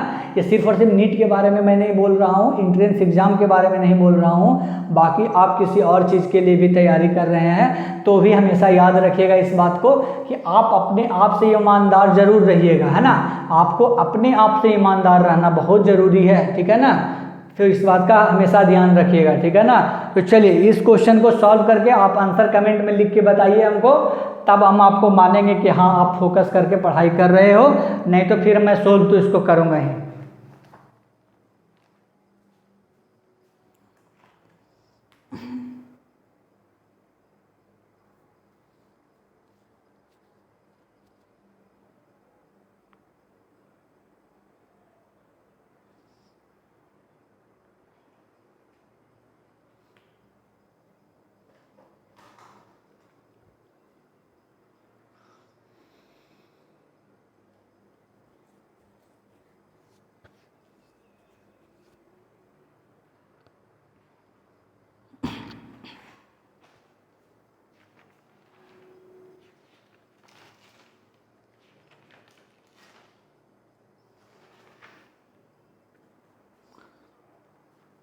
चलिए आप पॉज करके इसको बनाने का कोशिश करिए, है ना, फिर आगे बढ़ते हैं। देखिए x is equal to the minus b plus minus under root b square minus 4ac by 2a होता है कि नहीं होता ये फॉर्मूला, बताइए।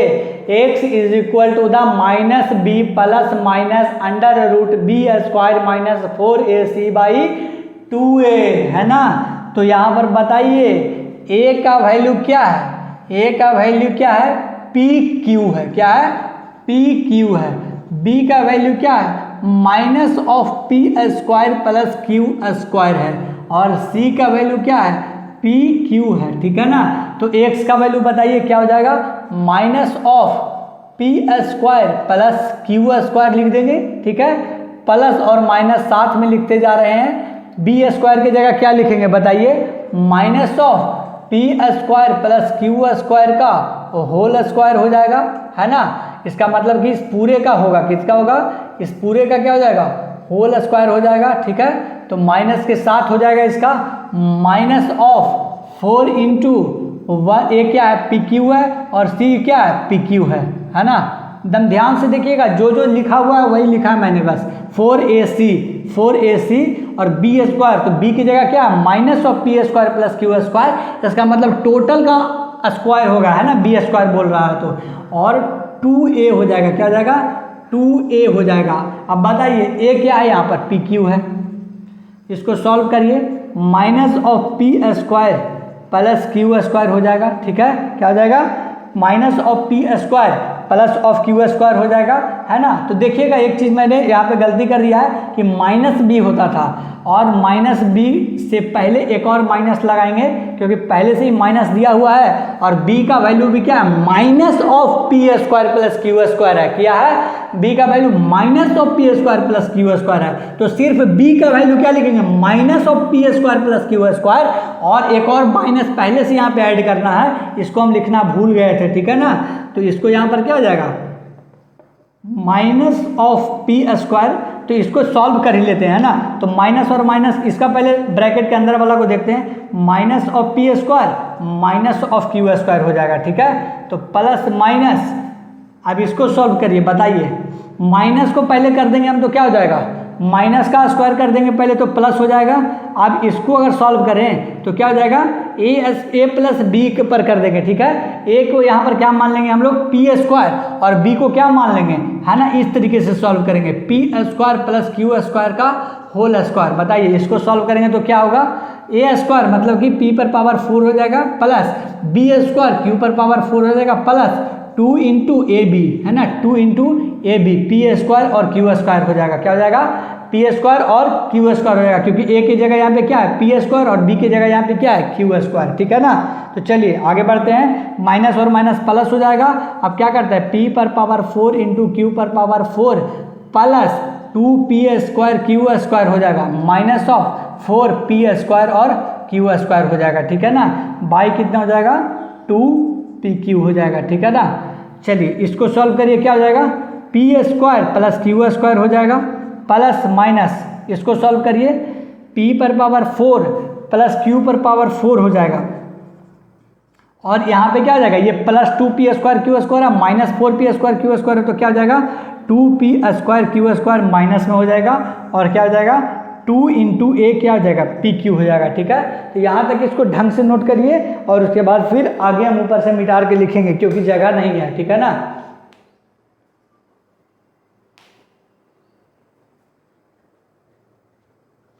चलिए इसको यहाँ तक नोट करिए, है ना। यहाँ पर बस ध्यान देना है कि यहाँ पे एक माइनस है, तो माइनस को भी लगाना, और b की जगह minus of P square plus q square है, ठीक है। यहाँ पर सिर्फ a प्लस बी के होल स्क्वायर वाला जो फॉर्मूला होता है उस पर मैंने सॉल्व कर दिया, जहाँ पर a को मैंने मान लिया पी स्क्वायर, और b को क्या मान लिया है हमने, क्यू स्क्वायर, ठीक है ना। b को क्या मान लिया, क्यू स्क्वायर, उसके बाद सॉल्व कर दिया है, ठीक है, और कुछ भी नहीं किया है अभी तक तत्काल के लिए, ठीक है। बाकी a और b और c का बस वैल्यू पुट किया है, ठीक है ना। चलिए यहाँ तक पॉज करके आप नोट कर लीजिए, फिर हम लोग आगे बढ़ेंगे।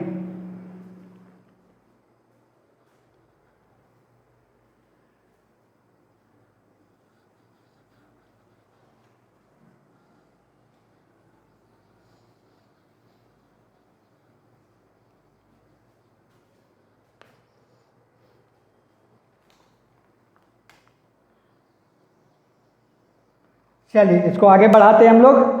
अब बताइए, P square plus q square जैसे लिखा हुआ पहले लिखने का कोशिश करेंगे, P square plus q square, है ना। आप इसको बताइए, प्लस माइनस लिखेंगे यहाँ पे, और इसको क्या लिख सकते हैं, ध्यान से बताइए, है ना। इसको क्या लिख सकते हैं, ये p माइनस क्यू के होल स्क्वायर का हो जाएगा, p माइनस क्यू के होल स्क्वायर का फॉर्मूला हो जाएगा, p square minus q square के होल स्क्वायर का फॉर्मूला हो जाएगा, बताइए, हो जाएगा ना। क्योंकि ए माइनस बी की होल स्क्वायर का क्या होता है, a square plus b square minus of 2ab, तो a square plus b square minus 2ab, जहाँ की ए को क्या माने थे हम पी स्क्वायर और बी को क्या माने थे क्यू स्क्वायर, ठीक है ना।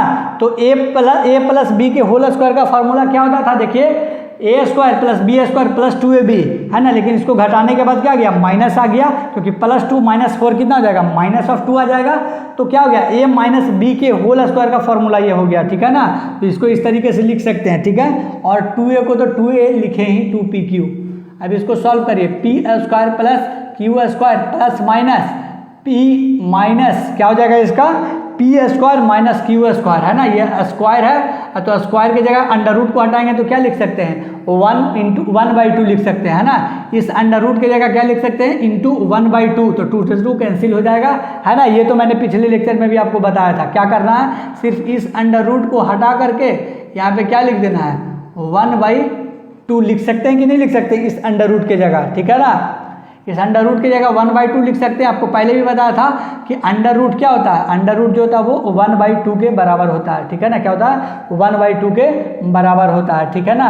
तो अगर अंडर रूट 4 रहेगा तो इसको क्या लिख सकते हैं इस तरीके से लिख सकते हैं। अंडर रूट 6 रहेगा तो इसको क्या लिख सकते हैं इस तरीके से लिख सकते हैं। तो यहाँ पे under root p square minus q square का होल स्क्वायर का था तो 1/2 कर दिया, 1/2 से 2 कैंसिल हो गया तो P square minus q square बच गया, ठीक है ना।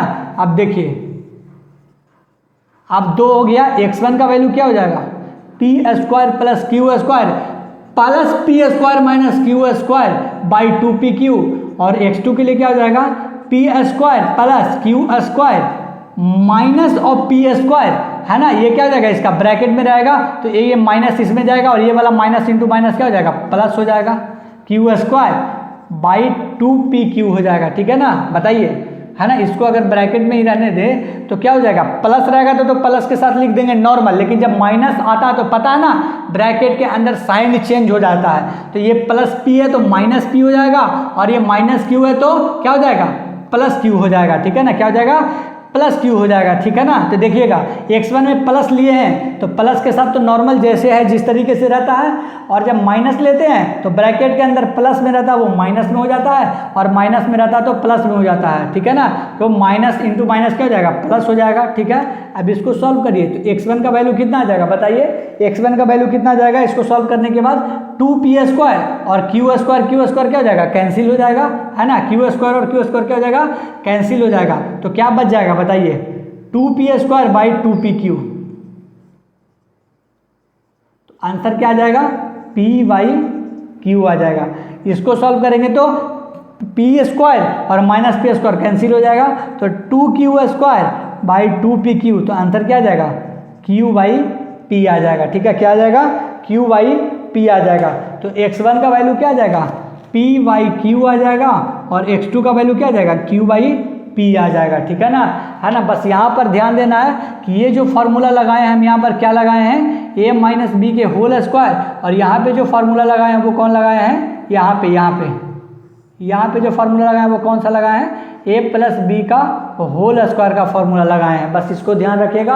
और यहाँ पर क्या किए हैं कि अंडर रूट को हटा करके बस 1/2 लिख दिए हैं, क्योंकि ये आपको पहले ही मैंने लेक्चर में बता चुका हूँ, ठीक है। चलिए इसको सॉल्व कर लिए। अब बताना आपको कि कौन कौन कमेंट में इसको लिखा था, है ना। चलिए क्वाड्रेटिक इक्वेशन यहाँ पर ख़त्म हुआ, है ना। इसको नोट करिए, एक क्वेश्चन और है क्वाड्रेटिक इक्वेशन का, उसको बताने के बाद हम खत्म करेंगे क्वाड्रेटिक इक्वेशन को। उसके बाद हम लोग चलेंगे ज्योमेट्रिकल फार्मूला जो होता है जो चैप्टर में यूज आता है आगे आने वाले फिजिक्स के चैप्टर में, उसको पढ़ेंगे। और उसके बाद एक छोटा सा टॉपिक होगा कंपोनेंडो एंड डिवाइडेंडो।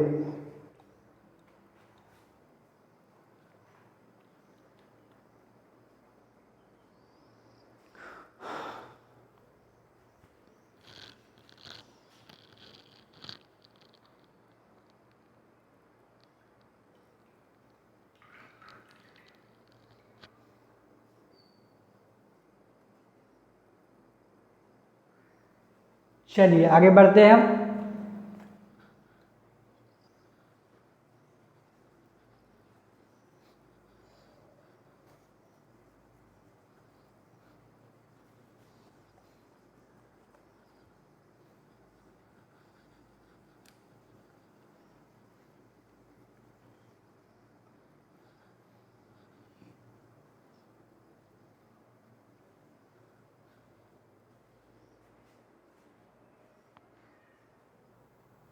ठीक है ना। आगे बढ़ते हैं अब।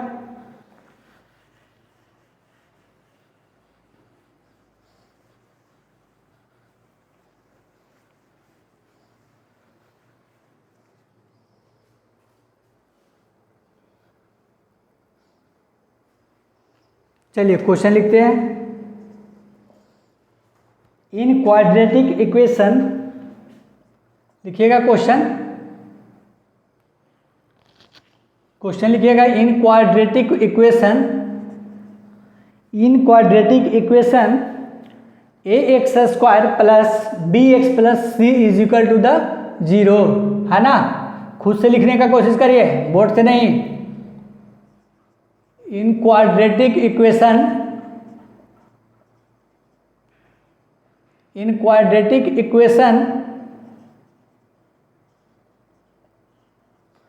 इन quadratic equation a x square plus b x plus c is equal to the 0, है ना।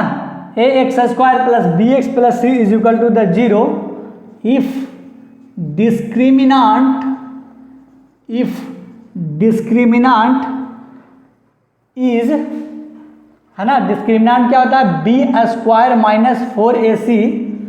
If discriminant is d is equal to the b square minus 4ac, then roots of the, then roots of the quadratic equation, if roots of the quadratic equation are, है ना, कुछ option दिया हुआ, उसमें से क्या करना है, equation are, choose the correct alternatives, choose the correct alternatives.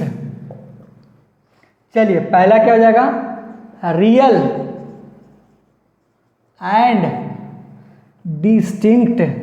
क्या रियल होता है जब d ग्रेटर देन 0 होता है, तो बताइए क्या रियल एंड इक्वल होता है, रियल एंड इक्वल।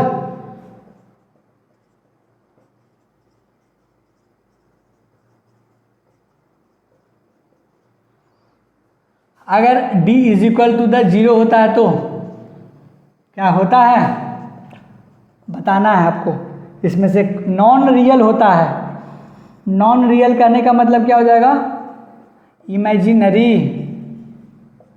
इमेजिनरी जब होता है तो क्या जो d होता है वो 0 से छोटा होता है। d मतलब क्या बोल रहा है, बी स्क्वायर माइनस 4ac, और 4 बोल रहा है क्या, चारों का चारों सही है। बताइए, दिमाग लगाइए। All of the above are correct, fourth option है। बताइए चारों में से कौन सा ऑप्शन सही होगा।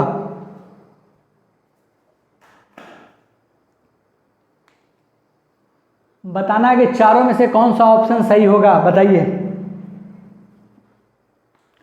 तो बताइए, बी स्क्वायर माइनस 4ac को ही क्या बोलते हैं, d बोलते हैं, ठीक है ना।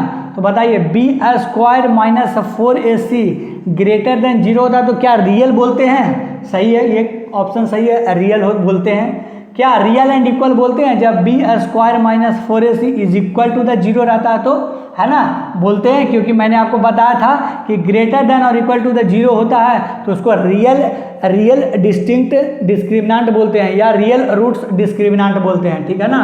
तो इसका इक्वल कब बोलेंगे, जब ऐसा रहेगा तो, है ना। अब नॉन रियल इमेजिनरी क्या होता है, जब बी स्क्वायर माइनस 4ac 0 से छोटा रहेगा, तो ये भी सही है और ये भी सही है, मतलब तीनों सही है। तो इसका मतलब क्या हो गया, all of the above are correct हो जाएगा। तो आंसर क्या हो जाएगा, all of the above are correct, है ना, है ना। 4 ऑप्शन दिया हुआ रहेगा, उसमें से कौन सा सॉल्व करना है, ठीक है।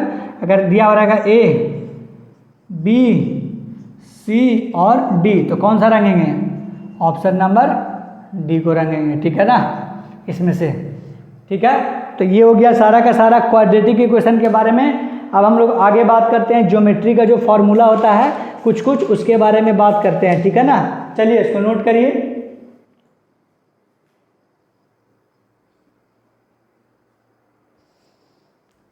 नोट करिए इसको, आगे बढ़ते हैं ज्योमेट्रिकल फॉर्मूला में। आपको बहुत सारा फार्मूला पता होगा, लेकिन कुछ कुछ नहीं पता होगा तो उसको, और पता भी है तो उसको एक साथ कर रहे हैं ताकि आपको नोट्स को पढ़ने में आसानी होगा। चलिए, क्वाड्रेटिक इक्वेशन खत्म हुआ, अब आगे बढ़ते हैं हम लोग ज्योमेट्रिकल फार्मूला जो होता है उसके बारे में।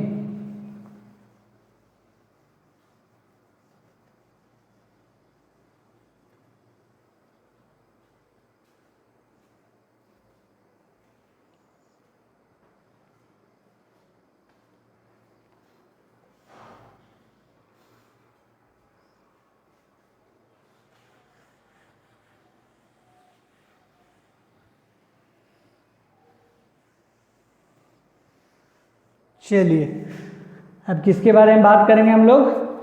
ज्योमेट्री का फार्मूला होता है उसके बारे में, ठीक है ना।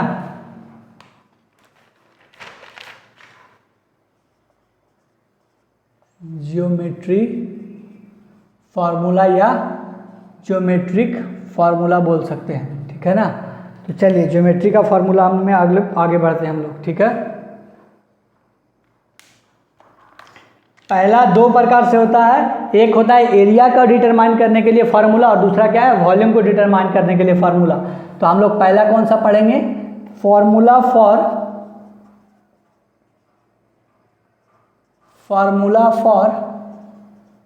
है ना, दोनों स्पेलिंग सही है, इस तरीके से भी लिख सकते हैं और इस तरीके से भी। फार्मूला का formula for determination of area क्या हो जाएगा? एरिया का डिटरमाइन करने के लिए फार्मूला है, ठीक है। पहला देखिए, इसको क्या बोलते हैं? स्क्वायर। क्या बोलते हैं? स्क्वायर। तो बताइए, एरिया ऑफ स्क्वायर क्या होता है? एरिया ऑफ स्क्वायर का फार्मूला क्या होता है? 8, 9, 10 में पढ़ते आए हो, बताओ जी। चारों साइड क्या होता है? बराबर होता है। तो एरिया ऑफ स्क्वायर का जो फार्मूला होता है वो क्या होता है? साइड स्क्वायर होता है। इसमें सिर्फ और सिर्फ क्या पढ़ेंगे? डिटर्मिनेशन ऑफ एरिया के बारे में पढ़ रहे हैं, ठीक है। सेकेंड बताइए क्या होता है? इसको क्या बोलते हैं? रेक्टेंगल। इसको क्या बोलते हैं? रेक्टेंगल। इसको बोलते हैं क्या चीज़? चौड़ाई। और इसको क्या बोलते हैं? लंबाई। तो एरिया ऑफ रेक्टेंगल क्या हो जाएगा? एरिया ऑफ रेक्टेंगल क्या हो जाएगा? L into b. क्या हो जाएगा? L इंटू बी, है ना। और पेरीमीटर ऑफ रेक्टेंगल क्या हो जाएगा? पेरीमीटर ऑफ रेक्टेंगल क्या हो जाएगा, है ना? 2 इंटू एल प्लस बी। और इसका पेरीमीटर ऑफ स्क्वायर क्या हो जाएगा, है ना? 4 इंटू ए, है ना। पेरीमीटर मतलब सबको जोड़ करके कितना होगा, ठीक है। तो 4 इंटू ए हो जाएगा। आप लिखना चाहते हैं तो लिख लीजिएगा कि perimeter of square is equal to the 4a। Perimeter of the square is equal to the 4a। Perimeter of rectangle is equal to the 2 into l plus b. Third में क्या आता है? ट्रायंगल। क्या आता है? ट्रायंगल। बताइए, triangle में क्या क्या होता है? बेस होता है और ये क्या होता है? हाइट होता है, ठीक है ना। तो एरिया ऑफ ट्रायंगल क्या होता है? एरिया ऑफ ट्रायंगल जो होता है वो क्या होता है? Half into base into height होता है, ठीक है ना। ये बेस जो है वो क्या है? पूरा है। क्या होता है? ये बेस जो है वो क्या है? पूरा है। तो इसको क्या बोलते हैं? Half into base into height हो जाएगा। तो ये इसका क्या हो जाएगा? एरिया ऑफ ट्रायंगल हो जाएगा। इसको नोट करिए, फिर आगे बढ़ते हैं हम लोग।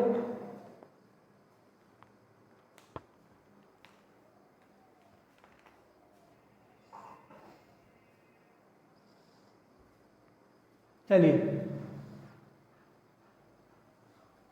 ये डिटर्मिनेशन ऑफ एरिया वाला में ही हम आगे बढ़ रहे हैं।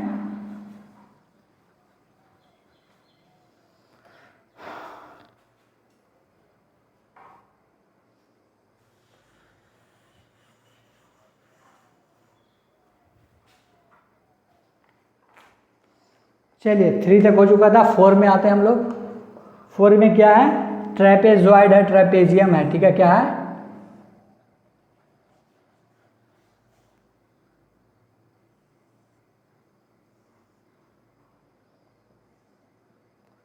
इस तरीके से होता है, ठीक है ना। ये पैरेलल साइड होता है। क्या होता है ये? पैरेलल साइड, इसको बी बोलते हैं, ठीक है ना। इसको क्या बोलते हैं? बी बोलते हैं।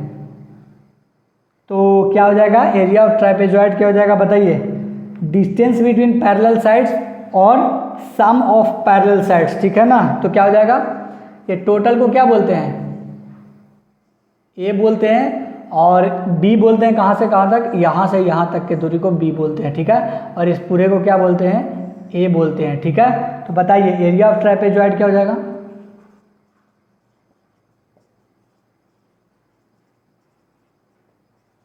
Area of trapezoid is equal to the half into distance between parallel sides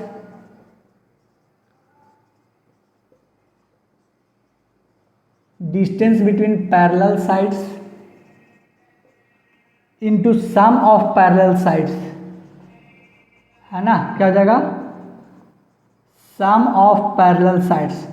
distance between, ये एक पैरेलल लाइन है और ये एक पैरेलल लाइन है, दोनों के बीच का जो डिस्टेंस हो जाएगा, है ना, उसको मान लीजिए h बोल रहे हैं, तो h हो जाएगा। तो ये डिस्टेंस बिटवीन पैरेलल साइड्स हो जाएगा, और सम ऑफ पैरेलल साइड्स, है ना, सम ऑफ पैरेलल साइड्स कर देंगे, ठीक है ना।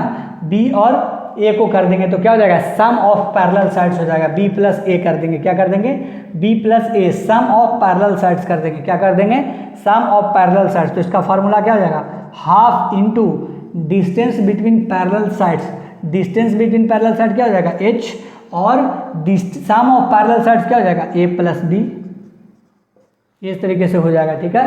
तो क्या हो गया, एरिया ऑफ ट्रापेजॉइड हो जाएगा, ठीक है ना। फिफ्थ को यहाँ पर नोट कर लो, इसको क्या बोलते हैं, सर्किल, है ना, थोड़ा टेढ़ा बन गया लेकिन सर्किल है, टेढ़ा है पर मेरा सर्किल है, क्या है, टेढ़ा है पर मेरा सर्किल है, मेरा है ना, मेरा सर्किल है, टेढ़ा है जो।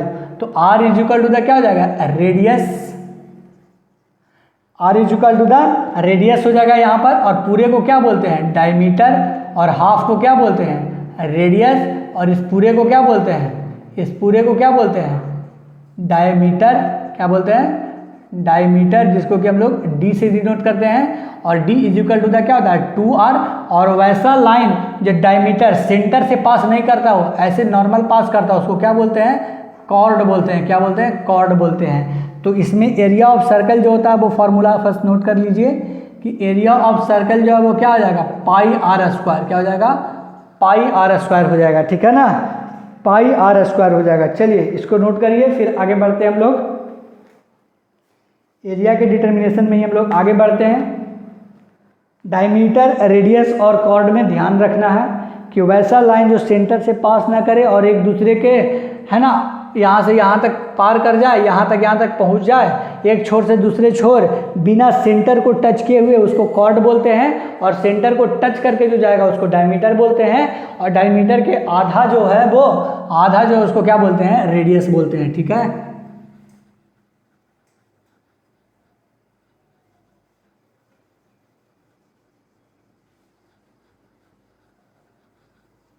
चलिए आगे बढ़ते हैं, 6 नंबर पे आते हैं, ठीक है ना। बताइए 6 नंबर में क्या है, स्फीयर है, क्या है,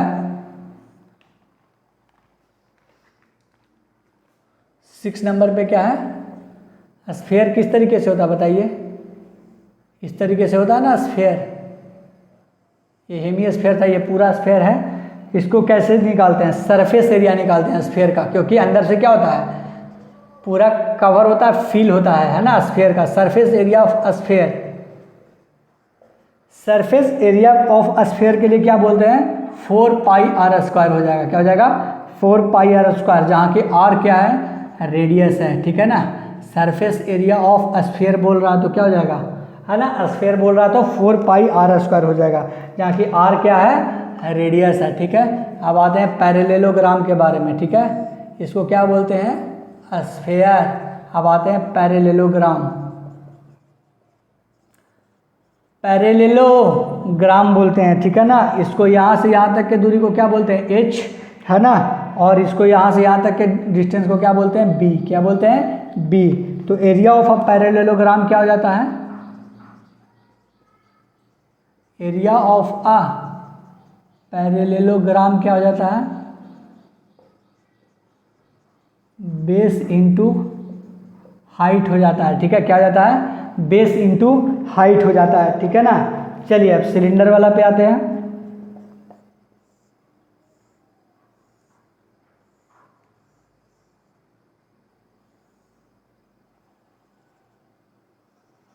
सिलेंडर हो गया, यहाँ से यहाँ तक के दूरी होता है एक, उसको क्या बोलते हैं, आर।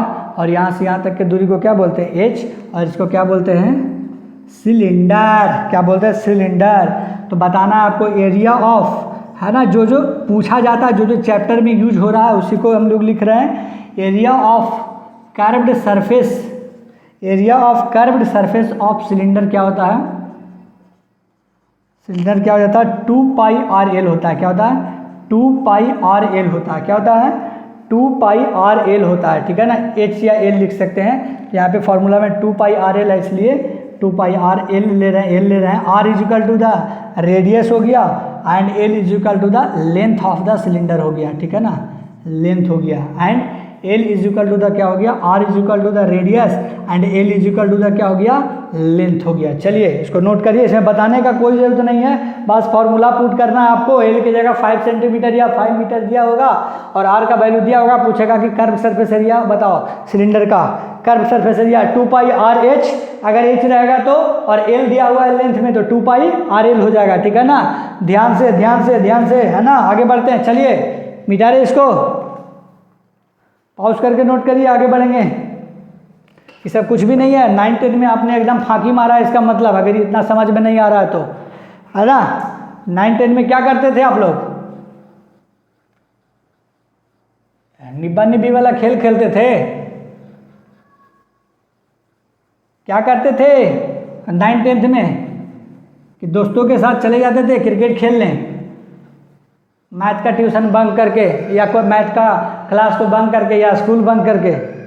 अगर इतना भी नहीं आ रहा है, ये सब पढ़ाया गया है 9th और 10th में, है ना। चाहे आप कितना भी खराब से खराब स्कूल में पढ़िएगा तब भी सब बताया जाता है, किसको सर्किल, किसको रेक्टेंगल, किसको स्क्वायर, किसको ट्रेपेजियम, किसको पैरेललोग्राम, किसको स्फेयर बोला जाता है ना।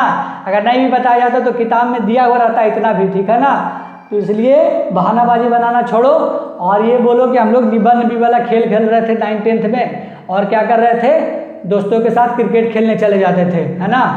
तो या दूसरा कोई गेम खेलने चले जाते थे, या दूसरे स्कूल के पास जाकर के हम लोग क्या करते थे, वही निब्बा निब्बी वाला खेल खेलते थे। अपने के स्कूल के लड़कियों को छोड़ के दूसरे लड़कियों के स्कूल के लड़कियों को तड़ने जाते थे, है ना। तो इसी सब में सीख नहीं पाए, ये बोलो। चलिए 9 नंबर पे आते हैं। अब बात करते हैं इलिप्स का। किसका बारे में बात करते हैं, इलिप्स, है ना। सर्किल की तरह होता है लेकिन ये चिपटा होता है। ठीक है, तो यहाँ से यहाँ तक का जो दूरी को बोलते हैं ए, और यहाँ से यहाँ तक की दूरी को क्या बोलते हैं, बी बोलते हैं। ठीक है ना, क्या बोलते हैं, बी बोलते हैं। ये क्या है, इलिप्स है। ये क्या है, इलिप्स है। आपको बताना एरिया ऑफ इलिप्स क्या होता है। क्या होता है, एरिया ऑफ इलिप्स क्या होता है। ध्यान से, इस पे अभी एक क्वेश्चन भी करवाएंगे, इस पे एक क्वेश्चन भी करवाएंगे, ध्यान से एक बार देख लीजिएगा। ये जो है वो क्या है, सेमी मेजर एक्सिस है। क्या है, ये जो है वो क्या है, सेमी मेजर एक्सिस, और बी को क्या बोलते हैं, सेमी माइनर एक्सिस, है ना।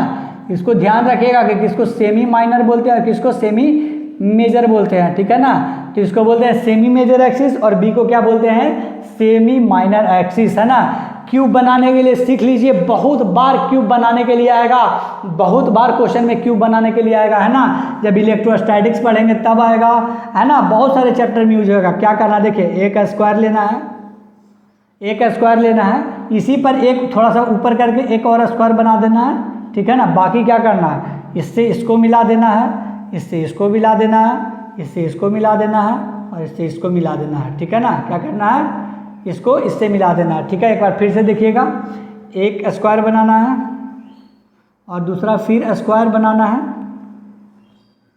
फिर एक स्क्वायर बनाना है और बस मिला देना है।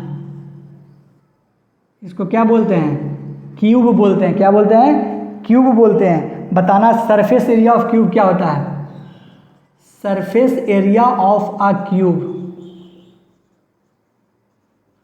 Surface area of a cube क्या होता है, 6 इंटू साइड का होल स्क्वायर, है ना, या स्क्वायर, साइड स्क्वायर, साइड का होल स्क्वायर करेंगे तो surface area of a cube निकल जाएगा। ठीक है ना, अब 11 पे भी यहीं पे बता देते हैं, उसके बाद फिर वॉल्यूम वाला स्टार्ट करेंगे। ठीक है, 11 का देख लीजिए, इसको क्या बोलते हैं, कोन। क्या बोलते हैं, इसको कोन बोलते हैं। क्या बोलते हैं, कोन। क्या बोलते हैं, इसको एल बोलते हैं। ठीक है ना, और इसको एच बोलते हैं, और यहाँ से यहाँ तक की दूरी को क्या बोलते हैं, आर बोलते हैं। ठीक है ना, तो देख लीजिए, इसमें टोटल सरफेस एरिया पूछना बार बार आता है। ठीक है ना, total surface area, rotational motion में इसके बारे में पढ़ेंगे, है ना। टोटल से सब सारा का सारा कहीं ना कहीं चैप्टर में जरूर यूज होगा, तो सबको याद जरूर रखिएगा।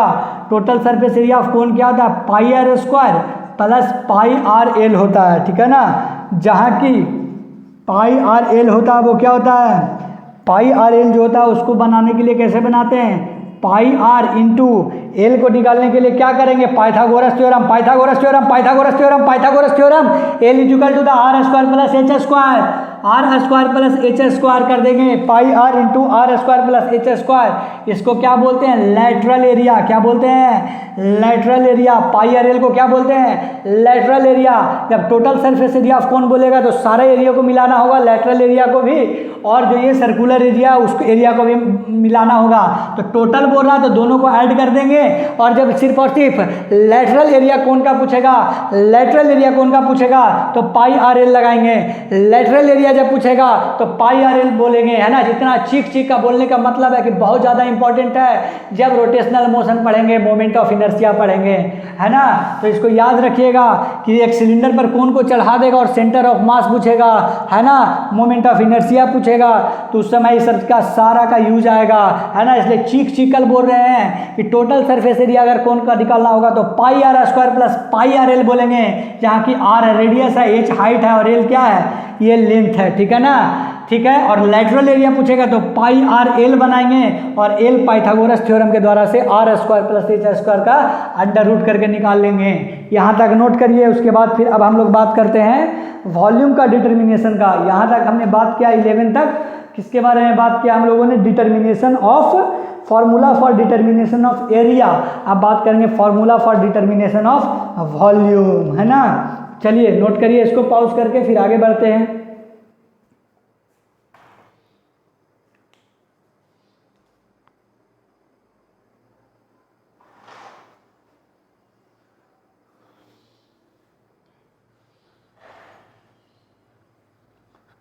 चलिए आगे बढ़ते हैं अब।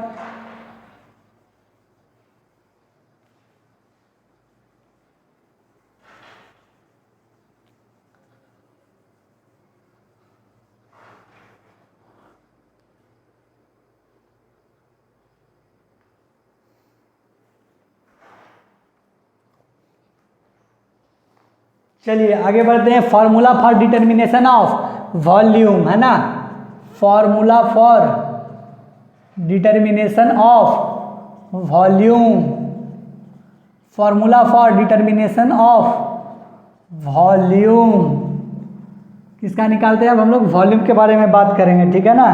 तो देखिए एक रेक्टेंगुलर स्लैब है, क्या है, एक रेक्टेंगुलर स्लैब है। अरे यार, रेक्टेंगुलर क्या है, स्लैब है, ठीक है ना। रेक्टेंगुलर क्या है, एक स्लैब है। इस तरीके से 3D रेक्टेंगुलर स्लैब है ना, जितना बनाने आया बना दिया। इसको क्या बोलेंगे, थिकनेस। इसको क्या बोलते हैं, थिकनेस, ठीक है। इसको क्या बोलते हैं, इसको क्या बोलते हैं, ब्रेथ, और इसको क्या बोलते हैं, लेंथ, ठीक है ना। तो इसका पूछेगा वॉल्यूम ऑफ रेक्टेंगुलर स्लैब, तो क्या बोलेंगे, वॉल्यूम ऑफ रेक्टेंगुलर स्लैब, है ना। वॉल्यूम के लिए सारा चीज़ देखते हैं, लेंथ, ब्रेथ और हाइट सब देखते हैं। तो volume of rectangular slab is equal to the, क्या हो जाएगा, सारा को मल्टीप्लाई कर देंगे, ए, है ना, क्या हो जाएगा, इसको मान के चले, अगर एल मान के चले तो क्या हो जाएगा, एल वी टी रखते हैं, क्या रखते हैं, एल वी टी हो जाएगा, ठीक है ना। अब बात करते हैं दूसरा, क्या हो जाएगा, क्यूब, है ना। क्यूब हमने बताया था किस तरीके से होता है, इस तरीके से क्यूब होता है। तो वॉल्यूम ऑफ क्यूब क्या हो जाएगा, वॉल्यूम ऑफ क्यूब क्या हो जाएगा, वॉल्यूम ऑफ क्यूब का क्या हो जाएगा, साइड क्यूब, क्या हो जाएगा, साइड का क्यूब करेंगे, है ना। क्या करेंगे, सारा साइड क्या होता है, इक्वल होता है सबको, अगर ये मान ले तो क्या हो जाएगा, ए का क्यूब हो जाएगा, ठीक है ना। अब बात करते हैं स्फेयर, है ना। सबका पहले पीछे हम लिखवा दिए हैं किस तरीके से उसका फिगर होता है जो, ठीक है ना। वॉल्यूम ऑफ स्फेयर हो जाएगा, क्या हो जाएगा, वॉल्यूम ऑफ स्फेयर, इस तरीके से वॉल्यूम होता है ना। रफ डायग्राम है, तो वॉल्यूम ऑफ स्फेयर, ठीक है ना, वॉल्यूम ऑफ स्फेयर हो जाएगा, volume of sphere, volume of sphere क्या हो जाएगा, 4/3 पाई आर क्यूब, बहुत बहुत इंपॉर्टेंट है ये सब, है ना। यही सब अगर याद नहीं रहेगा तो फिर बहुत सारा क्वेश्चन आप बना नहीं पाइएगा, है ना। अब बात करते हैं 4, volume of a cylinder. Cylinder पता ही है, इस तरीके से होता था, याद करिए, है ना। वॉल्यूम ऑफ अ सिलेंडर,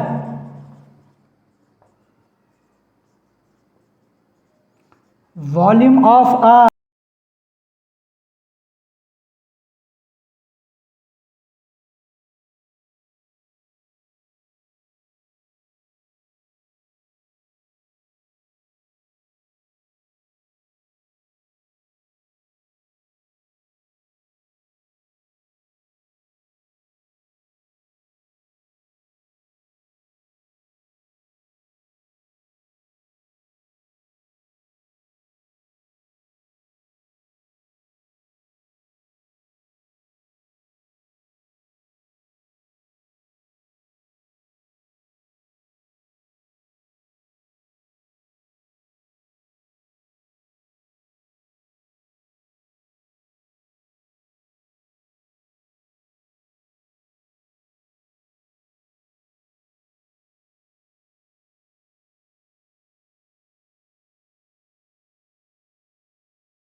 एक दो क्वेश्चन जो फालतू रहेगा, इधर उधर का रहेगा, है ना, उसको अगर नहीं बनेगा तो उसके कॉन्सेप्ट को अपने कॉपी के ऊपर वाले, है ना, खाली जगह पे लिख लेंगे एक दो क्वेश्चन के लिए, ठीक है। लेकिन बाकी सारा क्वेश्चन इतना ही कॉन्सेप्ट से बन जाएगा, है ना, यकीन करिए। चलिए 4 तक हो चुका है, अब आगे बढ़ते हैं।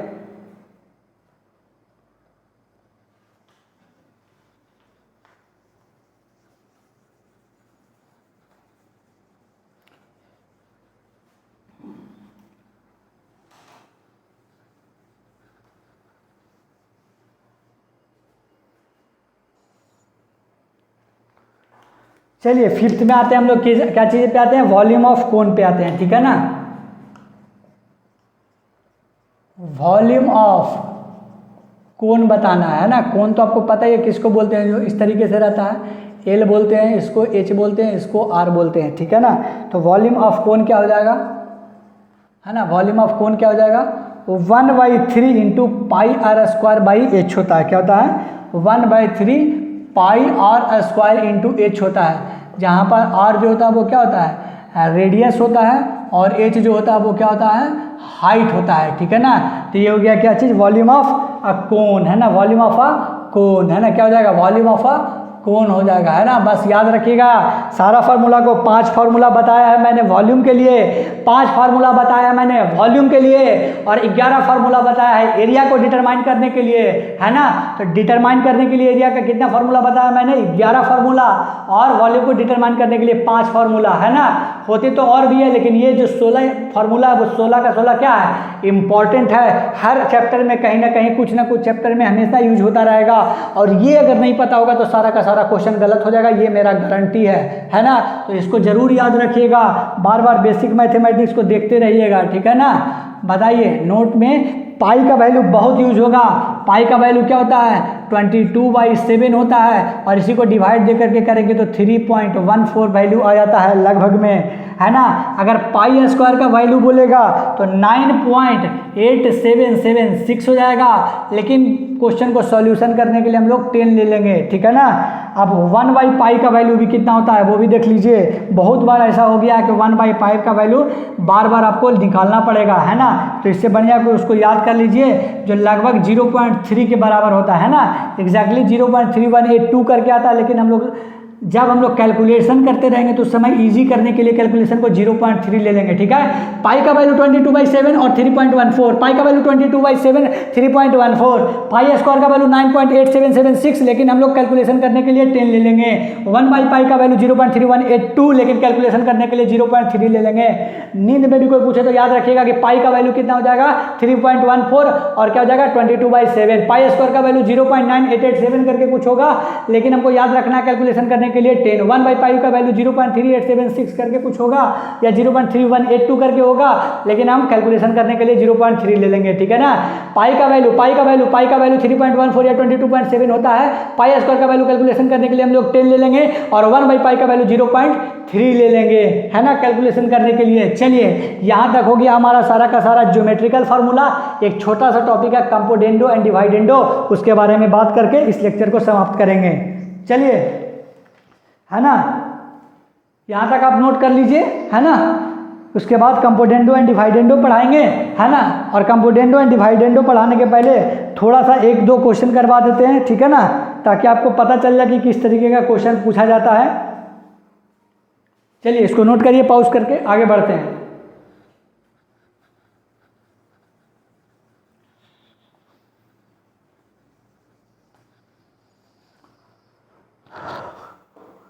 चलिए क्वेश्चन देखिए एक बार। क्वेश्चन क्या हो जाएगा, calculate the area enclosed by son ellipse, है ना। इलिप्स के द्वारा एरिया को क्या किया गया है, इनक्लोज्ड किया गया है, उसको आपको एरिया को कैलकुलेट करना है, ठीक है ना। इस तरीके से ग्राफ दिया हुआ है, यहाँ पे 2 हो जाएगा,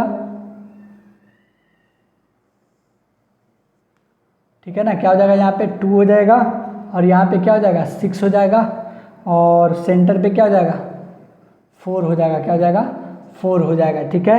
आपको पता ही है ये सेमी माइनर एक्सिस होता है, ये सेमी मेजर एक्सिस होता है, ठीक है ना।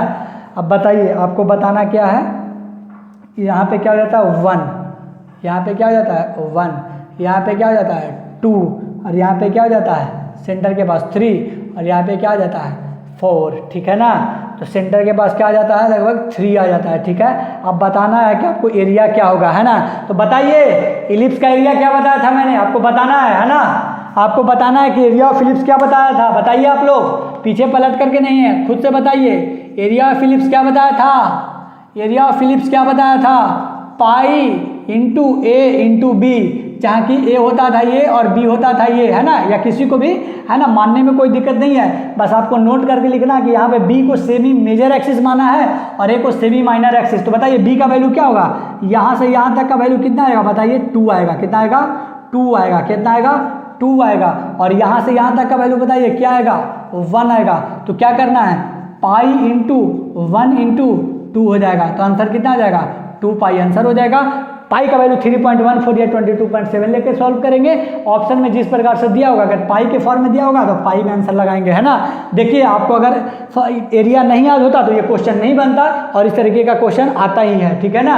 इस तरीके का क्वेश्चन क्या होता है, आते रहता है। अगर आपको एरिया नहीं याद होता तो क्वेश्चन नहीं बनता, ठीक है ना। चलिए अगला क्वेश्चन में आते हैं, ठीक है। एक डिस्क दिया हुआ है ना, जिसका रेडियस 1 मीटर दिया हुआ है और इसका जो थिकनेस है ना, इस तरीके का जो दिया हुआ है ना, थिकनेस जो है वो कितना है 1 मिलीमीटर है। क्या है 1 मिलीमीटर है। बताइए वॉल्यूम के लिए क्या होता है इसका, वॉल्यूम ऑफ द डिस्क क्या हो जाएगा, है ना, volume of the disc. Question क्या है, calculate the volume of the disc.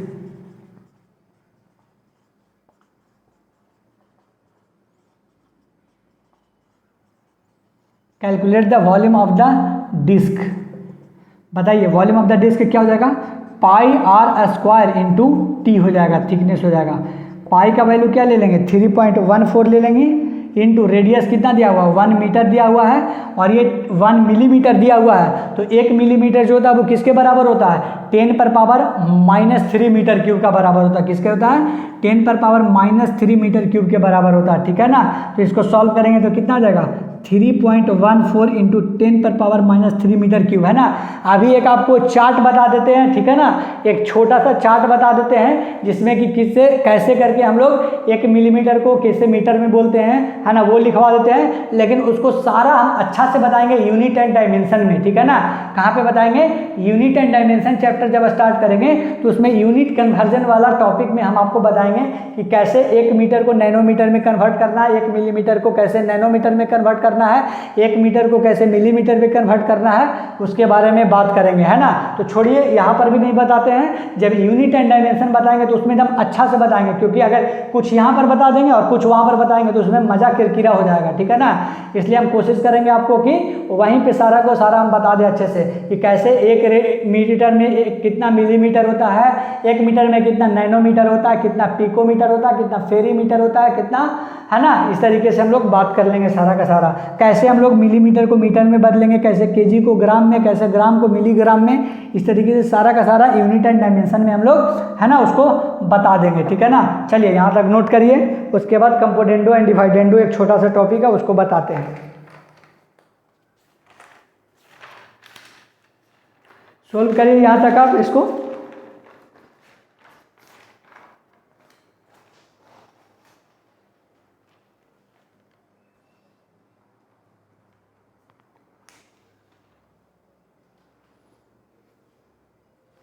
चलिए, है ना, याद रखिएगा डिस्क का भी, है ना, कि πr² होगा, लेकिन थिकनेस बोल देगा तो πr² इंटू टी हो जाएगा वॉल्यूम इसका, ठीक है ना।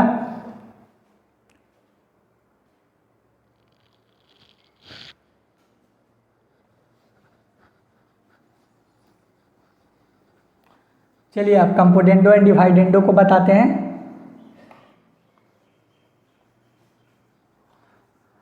है ना, किसी को अगर परेशानी हो रहा होगा यूनिट वाला में कि 1 मीटर को कैसे हम लोग मिलीमीटर में बोलते हैं, तो उन बच्चों के लिए थोड़ा सा हम लिखवा देते हैं और क्या किया जाए, है ना। बाकी हम उसके बारे में बात करेंगे यूनिट एंड डायमेंशन के बारे में, ठीक है ना। उसके बाद टॉपिक को स्टार्ट करते हैं कंपोनेंडो एंड डिवाइडेंडो को, ठीक है ना। पहले कुछ लिखवा देते हैं, है ना, नहीं तो कुछ बच्चा गुस्सा हो जाएंगे कि ऐसे कैसे सर आपने नहीं लिखवाया इसके बारे में, ठीक है ना।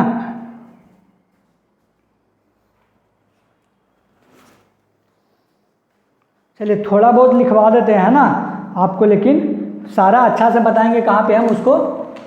अगला जो टॉपिक है यूनिट एंड डायमेंशन जो है वहाँ पर बताएंगे, ठीक है ना। बताइए 1 मीटर में 10⁻³ है ना, 1 मीटर में होता है। 1 मिलीमीटर में कितना होता है? 1 मिलीमीटर में कितना होता है? 10⁻³ मीटर क्यूब हो जाएगा, ठीक है ना। 1 मिलीमीटर में, है ना, 1 mm करके लिखा होगा, है ना। इसी को क्या बोलते हो? 1 मिलीमीटर। क्या बोलते हैं? 1 मिलीमीटर, ठीक है ना। अब बताइए 1 नैनोमीटर में कितना होता है? 10⁻⁹ मीटर क्यूब होता है 1 नैनोमीटर में, ठीक है ना। 1 नैनोमीटर में कितना? 10⁻⁹ मीटर क्यूब होता है, ठीक है ना। 1 किलोग्राम में कितना होता है? 1000 ग्राम होता है। कितना होता है? 1000 ग्राम होता है, ठीक है ना। 1 मेगावाट में कितना होता है? 1 मेगावाट में कितना होता है? 10⁻6 वाट होता है। कितना होता है? 10⁻6 वाट होता है, ठीक है ना। 10⁻6 वाट होता है, ठीक है ना। इसको याद रखना है। 1 फर्मी मीटर में कितना होता है? 10⁻⁻15 मीटर होता है, ठीक है ना। 1 फर्मी मीटर, है ना। इसको थोड़ा सा हम लिखवा दिया, लेकिन अच्छा से हम इसको डिटेल में बात करेंगे यूनिट एंड डायमेंशन चैप्टर में, ठीक है। 1 पिकोमीटर हो गया। 1 पिकोमीटर कितना हो जाएगा? 1 पिकोमीटर हो जाएगा कितना? 10⁻12 मीटर हो जाएगा। कितना हो जाएगा? 12 मीटर हो जाएगा, ठीक है ना। 1 एंगस्ट्रॉम जो होता है वो कितना होता है? 1 एंगस्ट्रॉम 10⁻10 मीटर होता है। क्या होता है? 1 एंगस्ट्रॉम जो होता है वो क्या होता है? 10⁻10 मीटर होता है, ठीक है ना। अब बताइए इतना तक हो गया होगा। 1 माइक्रोन फराडे होता है, उसको हम लोग 10⁻6 फराडे बोलते हैं, ठीक है ना। 1 माइक्रो फराडे होता है। क्या होता है? 1 माइक्रो फराडे के लिए क्या बोलते हैं? 10⁻6 फराडे हो जाएगा, ठीक है ना। इतना को नोट कर लीजिएगा, बस इतना ही रखते हैं। उसके बाद फिर हम आगे बात करेंगे, ठीक है ना। चलिए यहाँ तक आप बात कर लेंगे। इसके बाद यूनिट एंड डायमेंशन में हम अच्छा से आपको कन्वर्जन बताएंगे कि किस तरीके से कन्वर्जन को किया जाता है। चलिए अब अगला टॉपिक को स्टार्ट करते हैं, कंपोनेंडो एंड डिवाइडेंडो को, और उसके बाद हम लोग क्या करेंगे, इस लेक्चर को हम लोग समाप्त करेंगे। चलिए आपने नोट कर लिया होगा, इसको पॉज करके।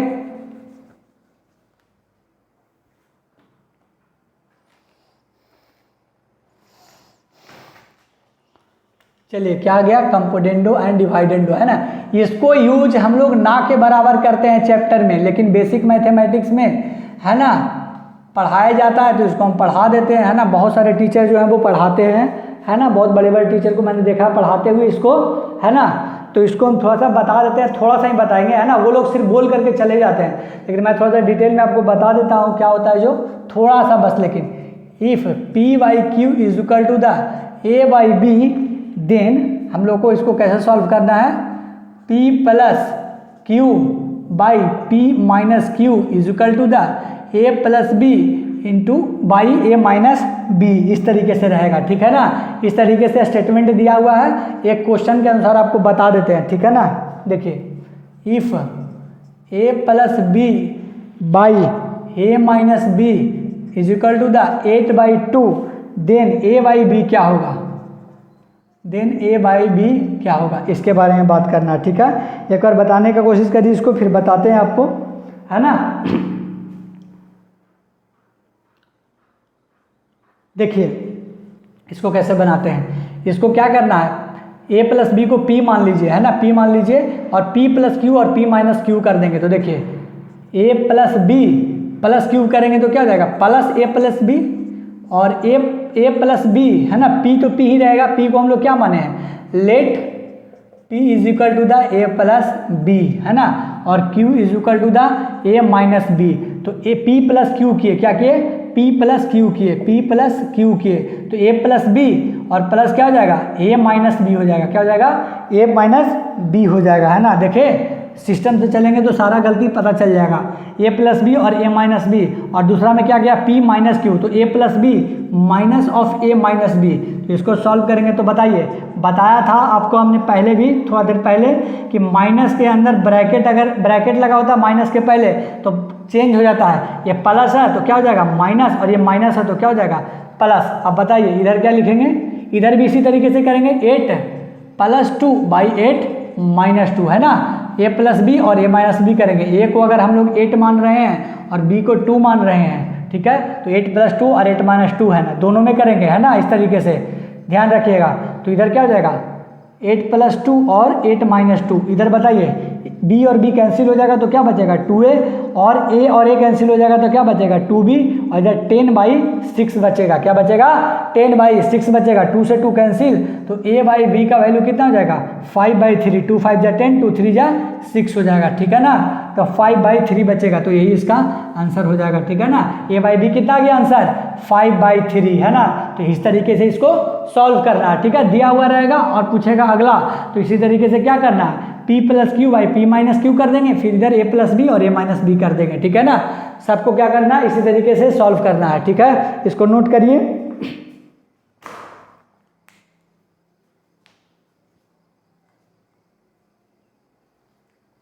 है ना, तो इसको आप पॉज करके नोट कर लीजिएगा, ठीक है ना।